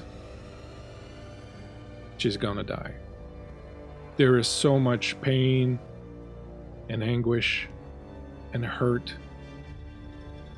This little body that you raised from childhood into this nearly grown woman now in front of you is no longer being held by the trees, but is standing there rigid, this rictus of pain on her face, blood running from all these wounds on her body like stigmata. As you look at her, you understand two things. One, she's not what you thought she was. She's not a changeling. There's something else at work here. And two, you realize that she's about to die. In the most horrible, painful way possible. You know that this sense of peace that you have will allow you to get through it, that it will allow Madeline and Roderick to maybe make up. Maybe Mina will find some peace finally from this pain that's raging inside of her, that there will not be any more fighting, there will not be any more deaths, but Anna is going to die. What would you like to do? I think seeing her suffering and recognizing this this peace for the gift that it is, knowing that this is very much her her style of things. This is how she approached life, and this is how she tried to solve problems. I'm going to reach up and touch her face and tell her, I'm so proud of you. And I'm so sorry. And then I'm going to shoot Anna. Could I, real quick, before that happens, could I also touch Olivia's face and I will bless her, if you allow that? This will give you, this is a talent that I have. Once per session, you can bless an object or another player character. The player character, or anyone using the object, gains the blessed advantage, adding +2 to a test of their choice. You have that upon use or until the end of the mystery. Whenever you want that. I will simply, when you touch my face, I will also touch yours, little cradle of cheek, and I won't say anything.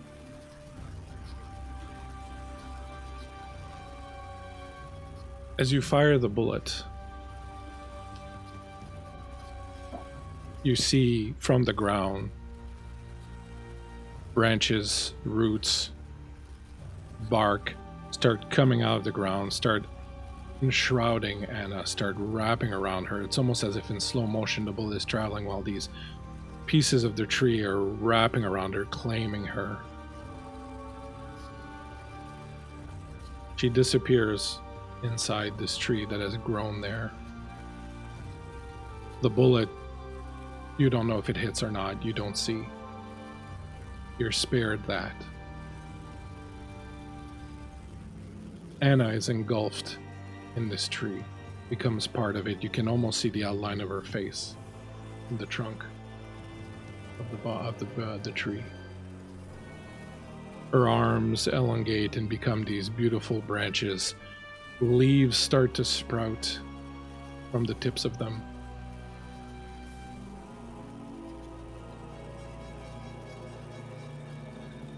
You hear the cawing of birds. You see these ravens, slowly one at a time, fly over, land on the branches of the tree that used to be Anna. Mina, you drop on Roderick. The burning anger that was inside of you is gone, but as you drop on him, you grab him and you find him almost falling apart. And as you open up the clothing and reveal the mask, you see a desiccated husk, a body that is long dead. In your arms, lifeless, gone.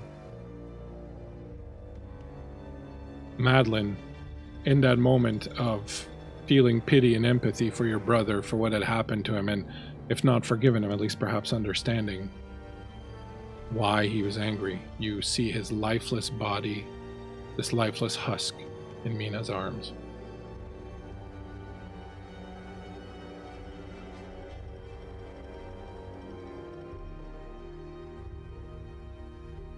What do you do?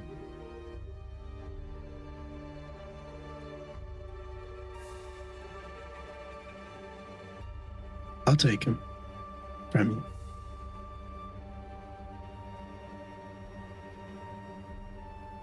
And then I'll kneel down and I'll kind of just receive the husk. And like lay the head in my lap.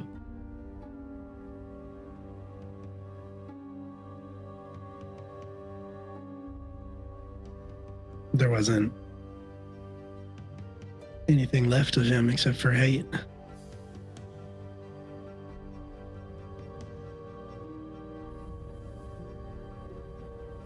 Maybe before he even died.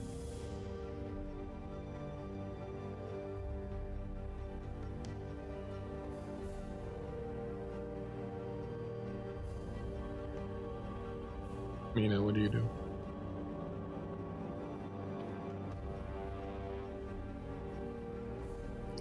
Are you all right, Madeline?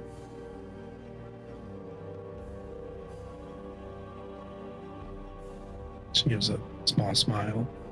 Doesn't really touch her eyes, it never does.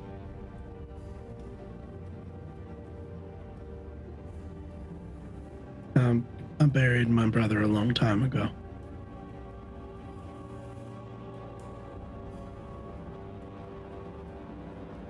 This is just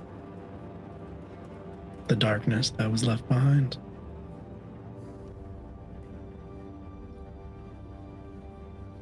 Maybe he can rest. And what of our darkness?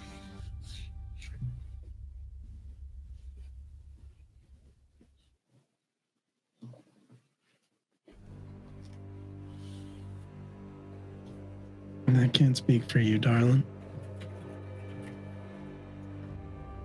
But I'm not done with it.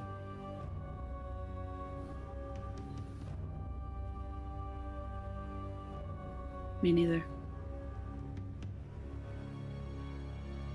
There's still work to be done.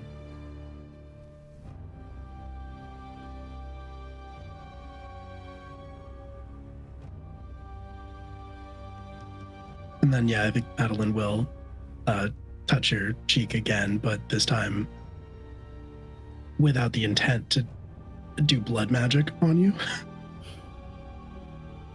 And just lean in for a regular kiss. Mina will return it. And as we satisfy the thirst in the chat, Olivia, you stand there in front of this tree, this beautiful tree and flower that used to be your daughter, understanding now that whatever you thought she was definitely something so much more than that. What do you do? I think,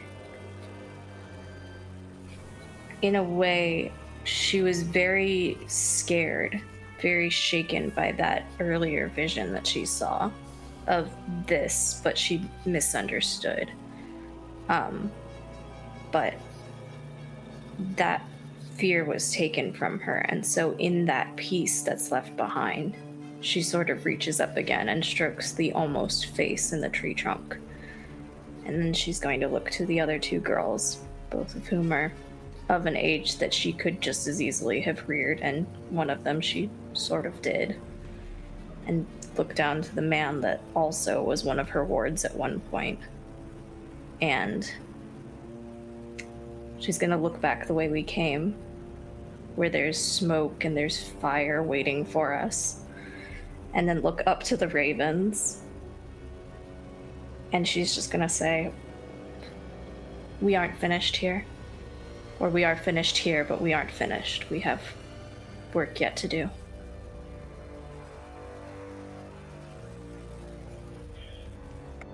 And as the three of you eventually find the will and the strength to make your way out, the ravens fly out through a natural chimney that is built into this room, one of those breathing holes that they would have built in order for the workers to be able to have air as they were working.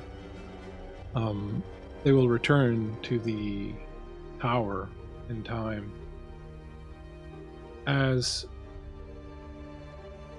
you step outside, Mina, you feel that feeling again, but this time instead of holding you and crushing you, it's just a hand that moves up along the back of your neck and into your hair. And you hear a voice, and now you hear it as if it's coming from somewhere, and when you turn, you see a woman across the street looking at you. She is wearing a top hat, little round glasses, very much like him the first time you saw him, wearing a suit similar to his. And she says, well, I guess I'll take the two of you then.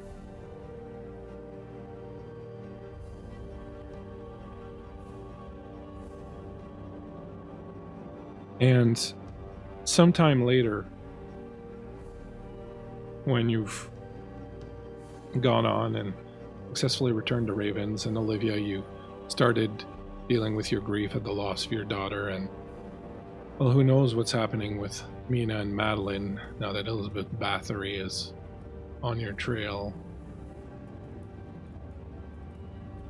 In the underground where the tree has grown, with the old tree having desiccated and fallen away, and I imagine maybe you buried Roderick underneath it.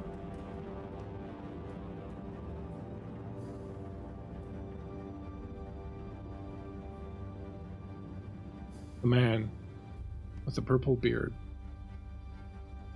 walks up to the tree. With eyes that glow gold, he reaches out and starts pulling the bark off, revealing underneath it the figure of his daughter. Anna, you open your eyes, see his face.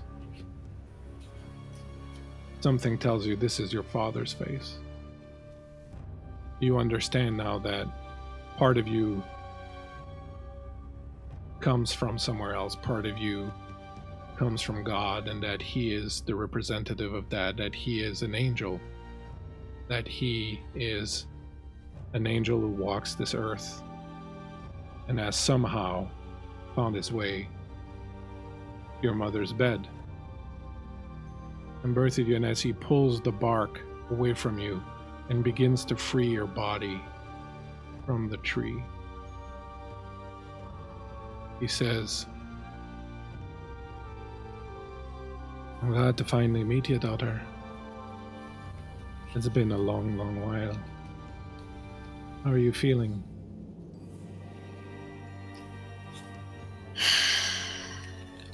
A little sore. I would imagine. And he finishes freeing you, and he pulls you out of the tree, and you stumble out of it, and the tree remains there, kind of in bloom still. Are you ready to learn more about yourself now, then? Can't we do something nice first? It seems awfully terrible. Sure, we can do something nice. Do you have something specific in mind? No. Fortunately, no. Perhaps we could visit your mother, give her the good news. Okay. But then we have a lot of work to do. You and me, daughter. A lot of work. Because God ain't gonna kill himself. Now is he? Can I tell Olivia? You can tell whoever you want. Okay. Now come Okay. on. Come on, let's get you out of here. She takes Olivia's handkerchief that she got earlier today, kind of wipes her hands on it, and goes. Off she goes. And as you walk out of the room behind you, the tree that you were in starts to crumble, rot, fall down on itself, and in a matter of moments, it has completely disappeared. The remnants of it litter on the floor. And that, my friends, where we'll end tonight's session of Penny Dreadful, Raventhrone. Everybody okay? Pretty good? Oh, is that all? Yeah. Oh yeah. Totally My fine. little girl's all grown up and So killing great. God. Yay!